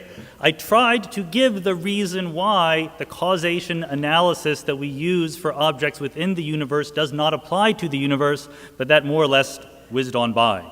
Dr. Craig gets a lot of mileage out of the presumed nuttiness of things just popping into existence. Why don't bicycles just pop into existence? Again, I tried to explain what makes the universe different, but more importantly, the phrase popping into existence is not the right one to use when you're talking about the universe. It sounds as if it's something that happens in time, but that's not the right way to do it because there is no before the beginning, if there is a beginning. The correct thing to say is there was a first moment of time. When you say it that way, it doesn't sound so implausible. The question is there a model in which that's true? Do the equations of the model hang together? Does the model fit the data? And we have plausibly positive answers to all of those. He spends a lot of time on my own model, more time than I would have spent on it. He is upset that I did not include an arrow at the bottom in my axis on the compared to the graph. When I drew the graph previously, I don't care about that, to be very honest. The double arrows here are just to express the fact that there's no intrinsic arrow of time. The arrow of time that we experience is because of the behavior of matter in the universe, the entropy increasing. And he says that that's in violation of the second law of thermodynamics. Yes, it is an explanation of the second law of thermodynamics. This is the reason why we, in our little part of the universe, observe the second law. He mentions once again Boltzmann brains, and he says that there should be more Boltzmann brains than ordinary observers. I again explain why that's not true because it's a model-dependent statement. In this particular model, it turns out to be easier to make a universe than to make a brain. That's a selling point of the model. So with that under our belts, I want to actually just completely go off the topic and talk about issues beyond naturalism and theism, because we're having a discussion here about God and cosmology, but let's pull back the curtain a little bit. There are very few people in the modern world who become religious, who come to believe in God because it provides the best cosmology, or because it provides the best physics or biology or psychology or anything like that. And that includes Dr. Craig. There's a famous quote by him that says that the real reason, the primary reason for believing in Christianity isn't cosmological arguments. And I'm not mentioning this as a criticism, it is simply an observation of fact. There are other reasons to be a theist other than cosmology. And I think that is true. I think that makes sense. Most people who become religious do so for other reasons, because it gives them a sense of community, a sense of connection with the transcendent. It provides meaning or fellowship in their lives. The problem is that the basis of religion in the modern Western world is theism, belief in the existence of God. And I've tried to make the case that science undermines theism pretty devastatingly. 500 years ago, it would have made perfect sense to be a theist. I would have been a theist 500 years ago. By 200 years ago, science had progressed to the point where it was no longer the best theory. By 100 years ago, after Darwin, it was a rout. And by these days, with modern cosmology, there's no longer any reason to take that as your fundamental worldview. So what do you do if you identify as a member of a religious tradition in this situation? I think there are three options. One is to deny the science, to think that the world is 6,000 years old. Happily, nobody up here on stage today takes that attitude. That was a previous debate from a couple weeks ago. But there's a second attitude, which is to accept the science but deny the implications, to say that none of the progress of modern science has in any way altered the fundamental view of reality that we put together 2,000 years ago. And I think that there's two reasons why that's not a good idea. Number one, I think it's wrong, as I tried to explain throughout the debate. But number two, I think it's a strategic mistake. I think that if one believes in theism, that must be central to one's view of the world for many, many other reasons. And because theism has been undermined by science, it takes theists and it marginalizes them as part of the wider intellectual conversation. Humanity is at a crossroads. It's a very important time in the history of the world. We need to have deep discussions about who we are and where we're going, and people who cling to the belief in God after science has undermined it are increasingly not going to be part of that discussion. We talked about cosmologists and physicists. Here's what philosophers believe. There's a recent survey that asked philosophers 30 big questions. And philosophers don't agree on anything, but here are the three questions they had the greatest amount of consensus on. External reality exists, science tells us something about that external reality, and God does not exist. Now again, philosophers, you get three philosophers in a room, they don't even agree that there are three philosophers in the room. So the fact that there's only 73% is still a very impressive, and this includes professional philosophers of religion. So I claim that there is a third option, and here's the point where I start giving people advice who did not ask me for any advice. So I ask your indulgence here. The third option, as I see it, for the person who is religious is to say, look, we admit we were wrong. We were wrong hundreds of years ago when we based our belief system on the idea that God was in charge of it all. Of course we were wrong. It was 2,000 years ago. We didn't have microscopes or telescopes. What right do we have to think that we would have gotten the fundamental nature of reality right? But, this person could hypothetically say, religion is much more than theism. It's not just the belief in God. There is the fellowship we feel for our human beings. For centuries, religious traditions were the place where human beings did their most careful, sustained, and rigorous contemplation about what it means to be human, about what it means to experience joy or suffering, to feel camaraderie with your fellow man, to be charitable, and so forth, to have meaning and purpose in your lives. So maybe, this person could say, there's something to be learned even for naturalists from the outcome of all that contemplation. Maybe there is wisdom in scriptures, in the Sermon on the Mount, in the art and the music and the lives of the saints, or for that matter, in the Bhagavad Gita or the Tao Te Ching. I don't know whether there is wisdom there. I'm asking for guidance. At the end of the day, we are all human beings trying to figure out our way in this confusing world. The point is that naturalism replaces theism, but it doesn't replace religion. It doesn't necessarily provide answers to the hard questions of meaning and fulfillment and purpose. I think that it can. I find naturalism personally to be an inspirational and profound view of the world. Ironically, the part I find most inspirational is the fact that someday I will die. Everyone in this room will someday be dead, and there will not be an afterlife, a continuance, a judgment. The lives we lead now are not dress rehearsals. They are the only performance we have. Therefore, what matters is what is here, the people we know and love, the lives we can change, the good we can do for the world. That is all there is, so of course, that is what matters. Another way of putting it is, naturalism has addressed the easy questions, the basic physical features of how the world works. But there are hard questions of meaning and purpose and fulfillment yet to be answered. The way I like to say is, we have picked the low-hanging fruit off of the tree of knowledge. But there's a lot of succulent goodies up there on the higher branches, and we'll get there faster if we all climb together. Thank you.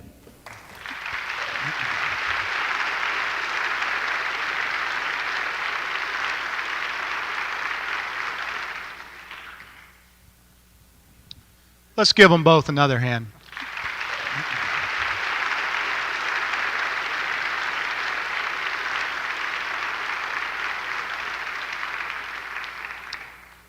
This was just amazing. And the one thing I'm amazed by is that there are great disagreements about time, but both of them stayed on time. And so thanks, guys. And come on up to the podiums. Let me explain how this is going to work, and I need to get my notes here. My wife gets very nervous when it's just my stream of consciousness working. We have a microphone in each aisle for questions. The aisle over here on Sean's side is for questions for Sean Carroll. The aisle over here by Bill's side is for questions for Bill Craig. And we're going to alternate from one to the other, and we'll have an even number of questions. All right? When a question is asked to Sean, Sean will have 2 minutes to answer, and if Bill wants to respond, he'll have up to 1 minute. And vice versa. When a question is asked to Bill, he has up to 2 minutes to answer, and Sean has up to 1 minute. And then let me give some instructions to those who are asking questions. Number one, state your question in a hurry. Like 20 seconds, okay? Number two, make sure that it's a real question. The way to make sure that you're asking real questions is ask yourself a question. Ask yourself this question: was I paid to come here?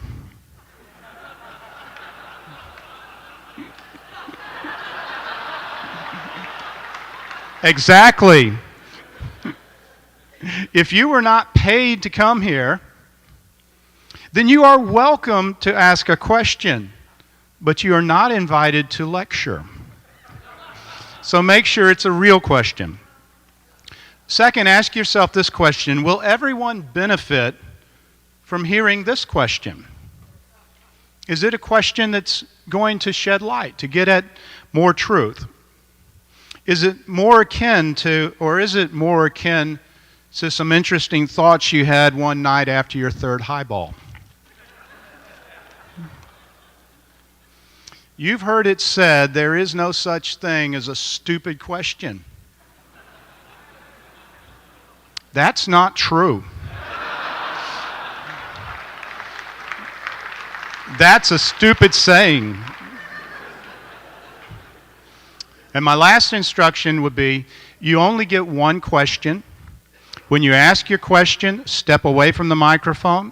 No follow-ups, unless Sean or Bill ask you for, if they don't understand what you're asking and they ask you a question, then you can clarify it. So we can get more questions in and everyone will be happier. So come to the microphones now and we will begin. One other thing. Here at the Greer Herd Forum, we follow Robert's rules. My name is Robert. I make the rules. So. All right. Hey, Dr. Carroll, how are you doing? Thank you for being here tonight, sir. In your polemic tonight on theism, you said something like, look, if you have a fully explainable model, why do you keep looking for something else to add? Okay? Now, my question is something like this. If you took as a metaphor for the universe, say that we have a complete and entire physical explanation for the existence of the jet engine. You know, we can talk about internal combustion, all the things that go into making it and so forth. But does that complete knowledge mean that Frank Whittle didn't exist? Does a fully accurate mathematical model make this so? My question is this exactly. Isn't this a category mistake to assume that it does? Namely that law and mechanism does away with personal agency. Great. this is being recorded. I don't need to repeat the question, right? So his question got onto the tape. Okay. Yeah, so that's a very good question, and I think the answer is the universe is different than things inside the universe. As I try to explain, there's a reason why there are reasons why. There are reasons why in our everyday life it is perfectly correct to speak a language of causation and explanation and invention and creation. And when you look carefully at what those reasons are, they don't apply to the universe. The universe isn't part of a bigger structure in which there are patterns, evolution laws, arrows of time, expectations for what should happen. So a jet engine and the universe are just not very analogous to each other. It seems to me that that's just fantastic to think that the universe could just come into being from non-being, that it just pops into existence. And as I said, if one says that that is possible, then you're confronted with the difficulty, why only universes? It seems to me then that everything and anything would come into being from nothing, because there's nothing about nothing that could make it discriminate between universes and anything else. So it seems to me that this is a difference without a difference. I would say that the condition that applies to the universe that makes the causal principle relevant would be it's beginning to exist. If a horse begins to exist, there's got to be a cause for that. If a building begins to exist, there's got to be a cause for that. Similarly, if the universe begins to exist, there needs to be a cause for that. And in that respect, the conditions for the causal principle do apply. Sorry, I'm over time. Dr. Craig, what would you say to a Thomist, a follower of Thomas Aquinas, who says, I have good arguments for God, such as Aquinas' 5 ways, that are based on indubitable metaphysical principles? It would be imprudent to advance a theistic argument that rests, even partly, on modern science, since science can change, and if some theistic argument loses face as science changes, so does theism. Dr. Craig, what about this charge of imprudence from the Thomist? Yes, I would say that Thomas Aquinas' own metaphysical principles are highly dubious and in doubt, and that therefore I have little confidence that his arguments are, as he claimed, demonstrations. Aquinas was familiar with the Kalam cosmological argument. This is a very ancient argument, and he was aware of the Muslim medieval thinkers who championed it. And Aquinas said, if the universe did begin to exist, then clearly there had to be a cause of the beginning and of motion. But he thought you couldn't prove with demonstrative certainty that the universe did begin to exist. Of course, they had none of the modern empirical evidence. But I'm persuaded, and I think Aquinas would agree, that the philosophical arguments for the beginning were good probability arguments, even if they weren't mathematical demonstrations. So I think Aquinas simply raised the bar too high for what constitutes a good argument for God's existence. We don't need to have certainty or mathematical demonstrability. All we need to do is to offer arguments that are logically valid, have true premises, and the premises are more plausibly true than not. And if that's right, then that's a good argument for the conclusion. And I think we've got such arguments today, and we shouldn't be preoccupied with Aquinas' concern for metaphysical or mathematical demonstration. One of the architects of the Big Bang model was Georges Lemaitre, who was a Belgian physicist, mathematical physicist, MIT and Harvard graduate, and also a Jesuit priest. And later in life, in the 1950s, he was serving on a papal commission because the Pope at the time wanted to put forward a statement that said, look, the Big Bang, excellent evidence for the existence of God. And Lemaitre stopped him from doing that. He said, no, you can't get the peanut butter of theology mixed up with the chocolate of science. It does not actually taste great together because, who knows, some days some smart ass will come up with a theory of the universe that is eternal and there isn't a Big Bang anymore.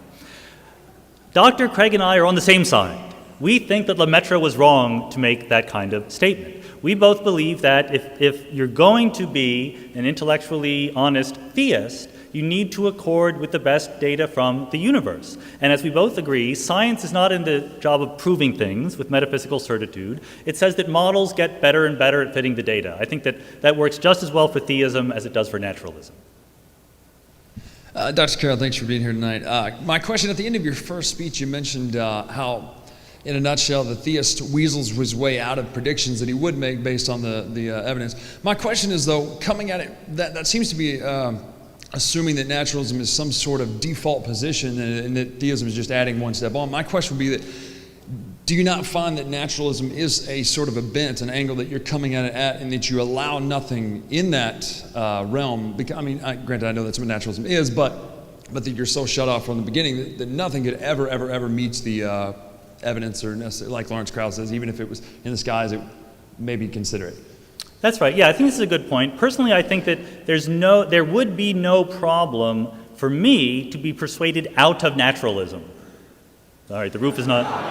But I think that, it's a matter of what is the model that best fits the data. Again, 500 years ago, I would have been a committed theist, and because that was the best we could have done at the time. So I think that it is not an assumption. Some people try to sometimes say that science or naturalists start from an assumption of naturalism, so they just simply won't consider alternatives. I'm very happy to consider alternatives. I think that there were some phenomena in the world which really looked exactly like some religious tradition was saying should happen and was miraculous, was seemingly violating the laws of physics. What would scientists do in that situation? They would not say, oh, we're not allowed to think about this because we agreed yesterday at faculty tea that the world was a natural world. I think they would try to come up with the best explanation. If the best explanation is not naturalism, then I would buy that. I will say that naturalism seems to me to be a priori simpler than theism, because naturalism is the natural world, theism has the natural world and something else that I think is ill-defined.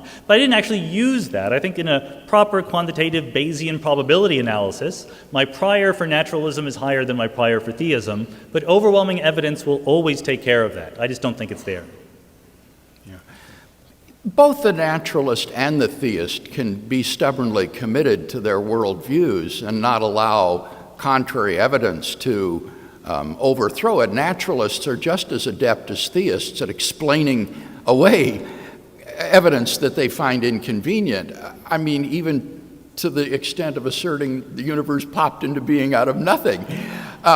So that's a charge that I think goes both ways. It would be possible to falsify theism, for example, by showing a contradiction in the concept of God, as some have sought to do, that there could not be, for example, an omniscient person or a timeless person or something of that sort. So that would be a means of falsifying theism if one could go that route. Dr. Craig, I'd like to understand whether the Kalam argument, because I'm struggling with this. You're stating that the universe has a beginning, and then you invoke cause and effect, but cause and effect is a temporal concept. So if there's no time... Is a what? Is a temporal concept. It makes sense if time exists. But before the universe, there's no time, and considerably, why would you need a cause when the concept of cause and effect does not make really any sense? Now, when you say that cause and effect are temporal concepts, what do you mean by that? Well, that you have the cause has always to precede or be instantaneous with an effect. So yeah, I don't think there's that's no true. time, I don't think that's at all true. And don't you think that causes and effects can be simultaneous? and if they are, then God and the universe come into being at the same time, and why would you need God to explain the birth of the universe, because they're born at the same time? You are willing to grant that causes and their effects can be simultaneous, right? Sure. Okay, yes, I think that's evident. So what I would say is that God's creation of the universe is simultaneous with the universe coming into being. And what could be more obvious than that when you think about it? When else would it come into being that at the moment that God created it? So my own studied view of God's relationship to time, which is a terribly interesting subject, is that God is timeless without creation, and he is in time from the moment of creation on. The exercise of causal power by which God brings the universe into being marks God's entrance, as it were, into time in virtue of his causal relationship with the effect that he brings about. So I don't think causes do need to precede their effects temporally. They can be simultaneous with them. And in the case of creation, I would say the universe comes into being at t equals 0, and that is the same moment at which God causes the universe to come into being. I'm pretty sure nobody cares about my opinion about God's atemporality, so I will use this as an excuse to reiterate my objection to the language of coming into existence or popping into existence. That is not what the universe does, even in models where the universe has a beginning, a first moment. Because the verb popping, the verb to pop, has a temporal connotation, is the word I'm looking for. It sounds as if you waited a while and then pop, there was the universe. But that's exactly wrong. The correct statement is that there are models that are complete and consistent in which there's a first moment of time. That is not the same as to say that there was some process by which the universe popped into being. That's yet another difference between the universe and things inside the universe. Dr. Carroll, you've said in prior talks that in the laws of physics that we observe today, there's no room for free will. I'd like to know, I grant that I consider you to be a rational critical thinker. So how do you reconcile critical thinking if at the same time you believe you don't have the free will to choose between true and false premises and valid and invalid logic? If those choices are made for you, how is anything anybody says not immediately irrational? I know I'm in trouble when someone says, I consider you to be a rational thinker before they ask me the question. So I think I'm not exactly sure what you read. I think if you read carefully, I believe in free will. I'm pro-free will. I think that free will is an emergent concept in a universe which at the fundamental level is completely mechanistic. I think there are laws of physics that do not involve what we call a libertarian approach to free will. I do not think that human beings supersede the laws of physics. I think that human beings are collections of elementary particles interacting according to the laws of physics. And if I was able to write down every single particle in my body and I had a Laplace's demon level of computational ability, I could predict what I would do. But I don't have any of that. I don't have the information, the microstate of my quantum mechanical wave function. And therefore, the vocabulary I use to describe myself is as a human being making choices according to rational principles. And I think that it is absolutely legitimate in that framework to say free will is real. It is the most I ever wrote on free will was a short blog post called "Free Will is as Real as Baseball." Baseball is nowhere to be found in the fundamental laws of physics. It is a description at a collective level of things that happen in the macroscopic world. That doesn't mean that baseball doesn't exist. It just means it's not there in the fundamental laws. I would say that free will is exactly the same way, so I think there's nothing wrong with using the language of people making choices, people being correct or incorrect. Well, it seems to me that on your view, free will is ultimately illusory because everything we do is determined by what goes on the fundamental level. And therefore, even though I have the illusion of free will, if I could really understand it, I would see that in fact I'm determined to do everything that I do, including believing in determinism, which makes my choice to believe in determinism, it seems to me, irrational, or irrational, I should say. I'm simply determined to believe in determinism. So I don't think it's helpful to talk about free will as an emergent reality when at a fundamental level you're affirming determinism. Then it's freedom only in name and not in reality. And in that case, I think the questioner is right. It's very difficult to see how anything I do is rational. It's just like a tree growing a branch. It's all determined by mindless forces.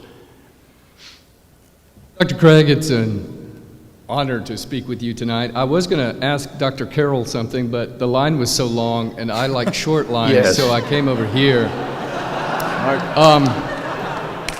I'm not an You could say, if you were Dr. Carroll, what would you... There you go. I'm not an atheist, an agnostic, or a classical theist. I feel like there's a middle camp between the two of you that's ignored, and I'm more along the lines of a panentheist and along the lines of Spinoza and Einstein. And I think that whole discussion gets lost here tonight. But there's the real question I want to get to, and the important one, I think, is what Roger Penrose talks about with the necessity of conscious observation and the neglect of the Copenhagen interpretation of quantum mechanics among practicing physicists who seem to ignore the necessity of conscious observation creating quantum decoherence. And I wanted to find out what you thought about Roger Penrose and his ideas and that. Thank you. Well, there are at least 10 different physical interpretations of the equations of quantum mechanics, and they're all empirically equivalent, they're mathematically consistent, and no one knows which, if any of them, is the correct physical interpretation. I'm inclined to agree with philosophers of science who think of the traditional Copenhagen interpretation as really just quite unintelligible, and I'm therefore more inclined to some sort of deterministic theory of quantum mechanics, like David Bohm's quantum mechanics. Now, I know that Sean Carroll holds to Everett's many worlds interpretation, but that again seems to me to be just fantastic and has difficulty making sense out of the probabilities in quantum theory. But basically, I don't think we need to decide. No one knows for sure what is the correct physical interpretation. It works, and that's what the practicing scientist is concerned with, but it remains a matter of deep debate as to how to understand it.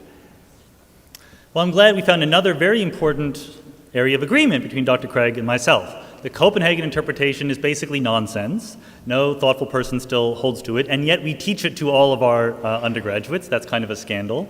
And, and no one knows what the right answer is. I would also agree with that. I do hold to the many worlds interpretation. I think that you see it's a sort of consistent split that we have, because people do, when faced with the statement of the many worlds interpretation, it bothers them at an emotional level. I mean, where do you put all of those worlds? How do you fit them into the universe? But when you look at the level of the equations, it is the simplest possible interpretation of quantum mechanics. There are important questions that are still raised about it. I'm also writing papers about that. I think these are important issues to be addressed. But I judge simplicity by the number of ideas and concepts, not by the number of universes. Well, thank you for taking my question.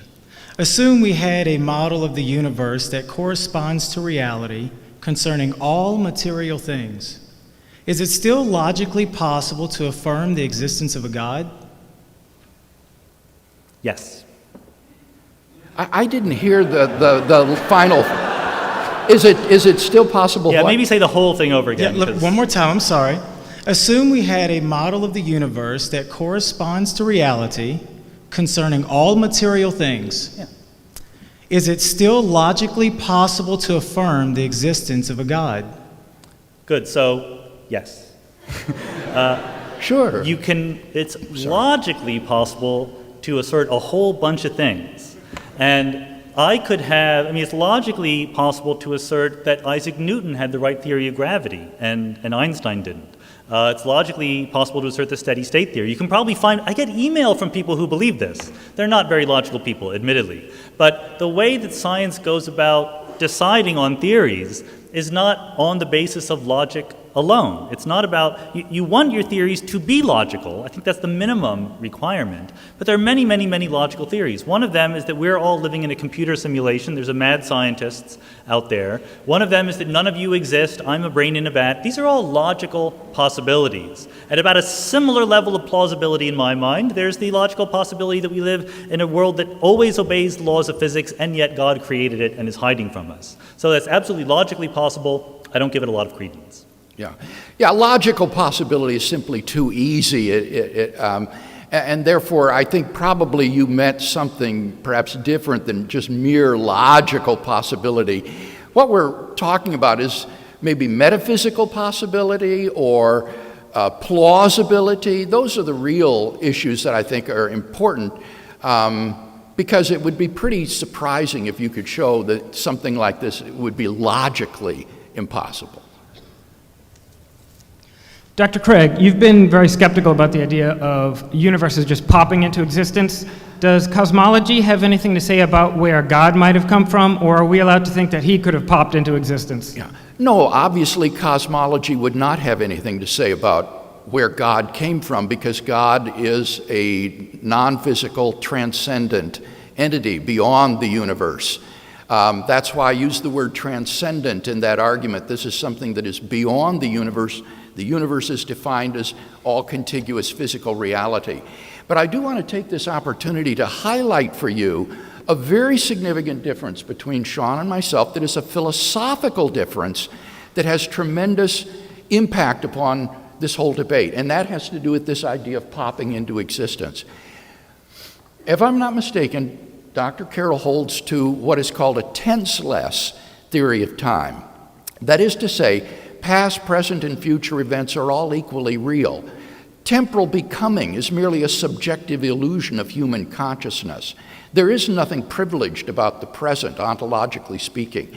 I hold to quite a different view of time. I think that temporal becoming is a real and objective feature of the universe. The future doesn't in any sense exist. Things really do come into being and go out of being. And that's why I use the language of popping into existence, not because I illicitly presuppose a time prior to the origin of the universe, but because I believe in a tensed theory of time which affirms the objectivity of temporal becoming. And on that view, the beginning of the universe does not just tenselessly exist. The universe comes into being, and surely that requires a cause. Now, this is not just an unfounded metaphysical assumption on my part. I've written 2 books on this in which I defend the tensed theory of time, giving arguments for it and answering objections against it, and then I attack the tenseless theory of time, giving arguments against it and answering the arguments for it. But this is a huge metaphysical assumption that underlies this debate and divides us. As it were. There is so I will confess, I don't know, this is not answering your question, but it's a confession that as a scientist, there is this enormous temptation that I am constantly resisting when we're in dialogue between science and theology, which is that theologians talk about the relationship between God and time, or God's status as necessary or anything like that. And there's a big part of me that wants to say, you know, why are you working so hard to extract yourself from these dilemmas when you can just say God doesn't exist? It just sounds crazy. And then I realize I'm a cosmologist, and the same people could say the same thing about everything that I say. There's plenty of things that I say that sound crazy.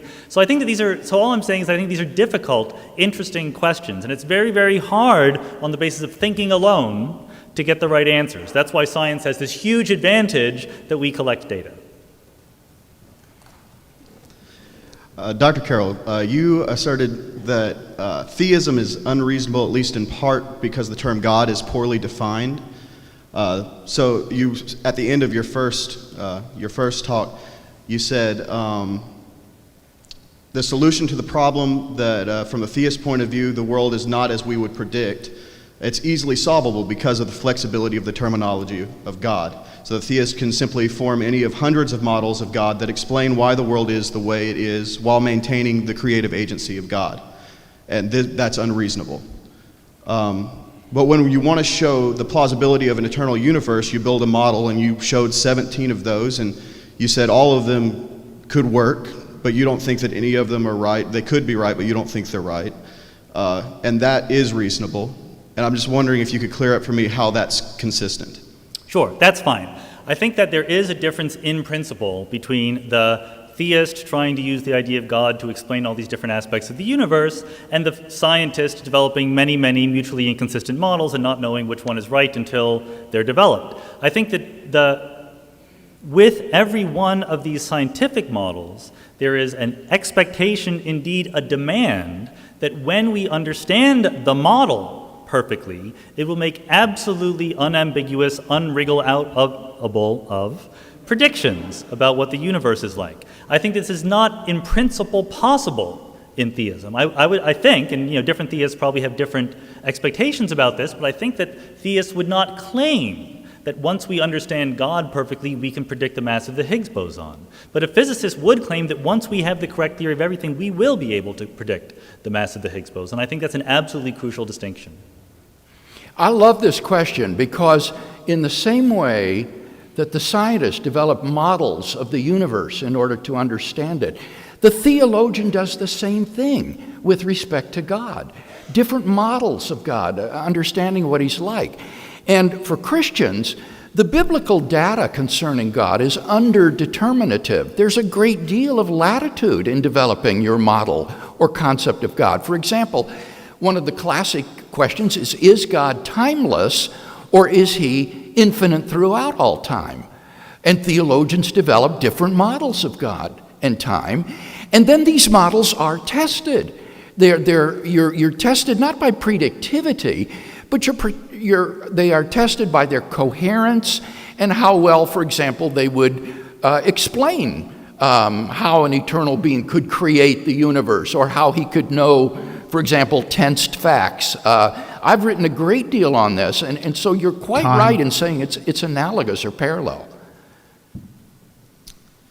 Yeah, Dr. Craig, you use the Bohr-Guth-Blanken theorem to justify an absolute beginning of the universe. I was curious how you would address a point that was brought up about Guth probably holding that the universe, in fact, was eternal.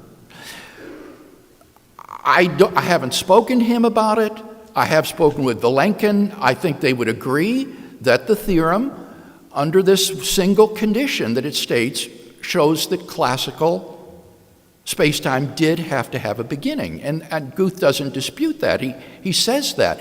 Now, when he holds up a little sign saying, I think the universe is probably eternal, that's probably just reflecting a sort of personal preference or skepticism that maybe we'll find a quantum theory or something that will be a non-classical model that will restore the eternality of the universe. That could be his predisposition or his hope or hunch or something of that sort. But in terms of scientific evidence, there's no evidence at all that the universe is beginningless. As Vilenkin said, all of the evidence is on one side of the scale that the universe began to exist, and there are no models of a beginningless universe that are successful. So I don't know exactly what he meant by that, but I think we do know that the implications of the theorem are that any universe model that falls under its single condition will have a beginning to classical space-time. And also I would say that models that don't fall under that condition usually always have other problems as well. And then I argued that this quantum gravity regime that preceded, if there was such a thing, that preceded the classical space-time regime, that marked the beginning of the universe if the universe didn't begin at the classical space-time boundary. So I don't think it's the right thing to say that the Bohr-Guth-Vilenkin theorem says that the classical universe had a beginning. The part of the universe that we can describe using classical space-time had a beginning, just like this room has a beginning. But that says nothing at all about the universe as a whole.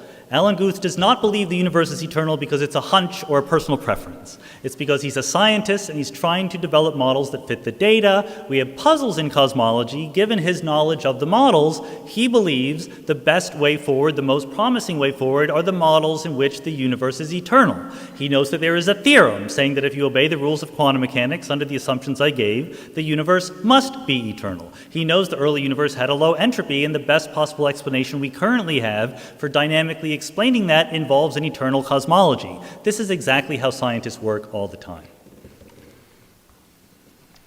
Dr. Carroll, someone actually got to this question earlier, so just kind of a repeat and maybe have some further comment on it. But suppose there was, a naturalistic model for the universe and everything. What would your rebuttal be for someone who said there is yet a God that still works outside that model? Those might be kind of unfalsifiable, but I would still like to comment on that. Sure. I think that, again, it is absolutely conceivable that, I mean, let's go all the way to the extreme. I completely can conceive of a universe that was brought into existence by God, who is omnipotent and so forth, and for whatever reason, God has chosen to be completely invisible and the universe runs by purely naturalistic principles.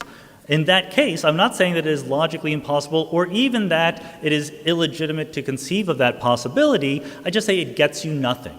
By all of the conventional standards of scientific or even philosophical explanation, if I have two possible models that fit what we observe about the universe, and one of them has less stuff, less ideas, is more self-contained, is more rigid and well-defined than the other one, I'm going to prefer that one. I'm never going to say I completely rule the other one out.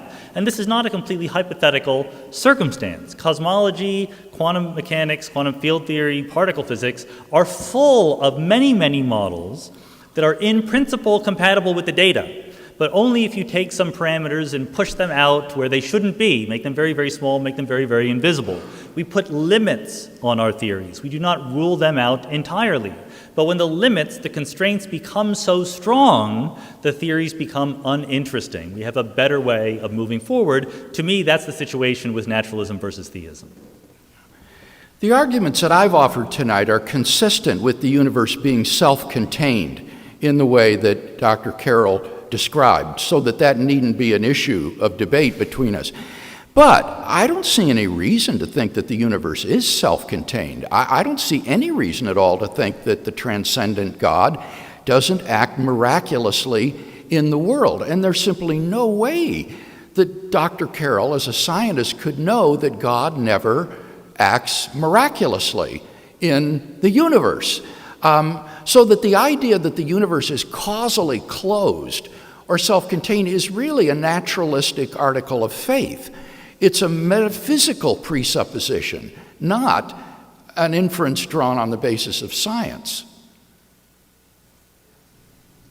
Dr. Craig, I really have enjoyed listening to both of you today. My question is that, well, yeah, I do have a question. Can you speak directly into the mic, please? Can you hear me now? Yeah. Oftentimes when particularly believers or atheists are talking about religion inside the arena of religion, they are very, very comfortable. They know what they're talking about. But when they leave that arena and they go into places and talk about cosmology or they talk about medicine, it seems like that they are trying to make their religious beliefs fit into that sphere. So my question is this. And given that you said a few seconds ago, God is not of this world or bigger than this world, why would he find it important to have a discussion about medicine or find it important to have a discussion about the stars? Why would that be significant or irrelevant to him? Because, I mean, he's omnipotent. As a systematic theologian, I am committed to having what I call a synoptic worldview. That is to say, a worldview that takes into account all of the data of human experience, not only what we learn from revealed truth in theology, but also from science, from history, from psychology and the humanities. As a Christian, I want to have a world and life view that makes sense of reality. And so I think that's why the Christian is vitally interested in these subjects and why I, as a philosopher and theologian, am terribly interested in these scientific theories about the origin of the universe, about the fundamental nature of physical reality, about the origin and evolution of biological complexity. I want to have a worldview that makes sense of the data of science. And I think that's one of the great things about the Christian worldview, is that it does form a coherent worldview that answers our deepest questions and yet is consistent with what we learn from other sources of knowledge. So that's why I am committed to the project of developing this sort of synoptic world and life view. I hesitate when it comes to my job to tell believers what to think, and then I do it. So I'm not a believer, but if I were a believer, if I were a theist, to me I would think that the fact of my theism would be absolutely central to everything I believed about the world in all of its aspects. I think that there's a modern tendency to try to shield religious belief and practice from the encroachment of scientific knowledge by saying, well, my religion has to do with my practice and my values, but nothing to do with the physical world, the biological world, the scientific world. I think that is actually a much less intellectually honest point of view than one like Dr. Craig's that engages with the full picture. Dr. Carroll, I'm going to try to phrase this without using terms that I know you don't like and make this a how question instead of a why question.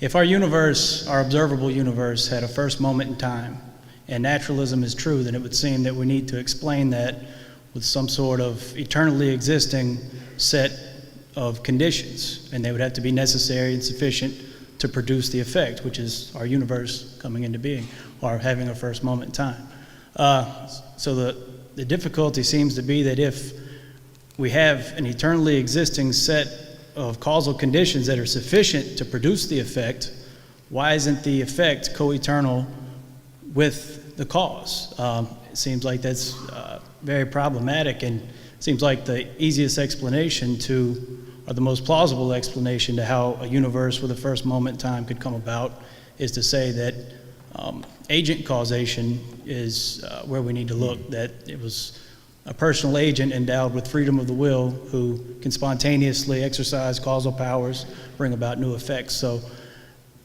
if that's not true, how is naturalism to provide an explanation for that case? Yeah, I think this is a good question in the sense that this is the kind of issue that tugs at our ability to make sense of these large cosmic questions given our everyday experience with reality. But I will give you a frustrating answer to it by denying your premise. I do not think that if the universe has a first moment in time, that means there's any sort of eternal or pre-existing conditions or rules or laws or anything like that. It simply means that our best and maybe the correct description of the cosmos is one that had a first moment in time. The question is, can that be self-contained in the sense that I'm using it, which is that if I write down the equations and the conditions and so forth that describe a universe with an earliest moment, am I done? Are there questions that I might have about that universe that cannot be answered by that formalism? And I think there's no obstacle whatsoever to coming up with such models. And so I would simply unask the question. I would say that, no, there aren't pre-existing or eternal rules. There is the universe, and the universe has a first moment, and the universe obeys rules during those moments when the universe exists. During those moments when the universe does not exist, there are no moments, there is no time, there are no rules. This question is very closely related to the argument that I gave against the quantum gravity regimes being past eternal. Namely, if the causal conditions that are present there are sufficient for the effect, then the effect would have always been there. But if they're not sufficient, then it becomes incomprehensible why they appeared just 13.7 billion years ago. And therefore, it seemed to me, I argued, that this regime would itself have to have a beginning and come into existence. The contrast with this is when you have a libertarian agent with free will, he can exist from eternity and then freely decide to produce an effect in time without any antecedent determining conditions. And so in that sense, theism provides, I think, an explanatorily superior account of the origin of the universe because it's got the explanatory power that is vested in an agent with libertarian free will. Time. Yes, I'm really afraid I'm going to ask that stupid question, so please excuse me. But I don't really understand, how do you come up with the probability or improbability, as you have been saying, of the universe, if it's a universe, when a universe it has only begun once? How do you come up with that? Don't you have to have more scores to calculate such a probability? Yeah, now, which argument is this relevant to in your mind? First of all, you said there is a universe, and then you have been repeating a lot that it's highly improbable that it just popped out of Oh, like the nothing. finely tuned universe. Okay. I don't think this is a good objection to fine-tuning, because what we can do is simply conceptualize a multitude of universes by varying these constants and quantities and seeing what would result. So, for example, the physicist John Barrow gives the following illustration. He says, put a red dot on a piece of paper and let that be our universe. Now, alter slightly one of the constants or quantities. That will make a new universe. If it's life permitting, make it a red dot. If it's life prohibiting, make it a blue dot. Now do it again, and do it again, and do it again, until your sheet of paper is filled with dots. And what you will come up with is a sea of blue with only a couple of pinpoints of red. And it's in that sense that one can say that these finely tuned universes are enormously improbable. You don't need the universes to actually exist in order to say they're improbable. All you need to do is to have this, so to speak, logical space of possible universes described by different quantities and constants in order to say that finely tuned worlds are extremely rare. I think it's a great question because we do have this tendency to speak informally about probabilities, likelihoods, and so forth. And even professional cosmologists do this when we talk about the early universe. That seems improbable, unlikely, unnatural is the usual term that we use. And sometimes we're just totally wrong about that. And so the example that Dr. Craig just gave about the blue dots and the red dots sadly almost never applies in cosmology because it assumes there is a discrete set of dots that we can color, blue or red. Usually in cosmology, there's a continuous spectrum of possibilities. And in that case, it's much harder to even imagine assigning probabilities consistently. The example I gave, which was then sort of not talked about later, was the expansion rate of the early universe. There was a naive argument that it says it's very improbable. When you look more carefully, you realize it's extremely probable. So there's not a definitive answer as to what the correct answer is, but I'm agreeing with your implication. We should be very, very careful when using words like that. All right. Well, our time is up, but this has been, I know, it's an improbable world where you're at the microphone, and this has been great. Let's give them all a hand again.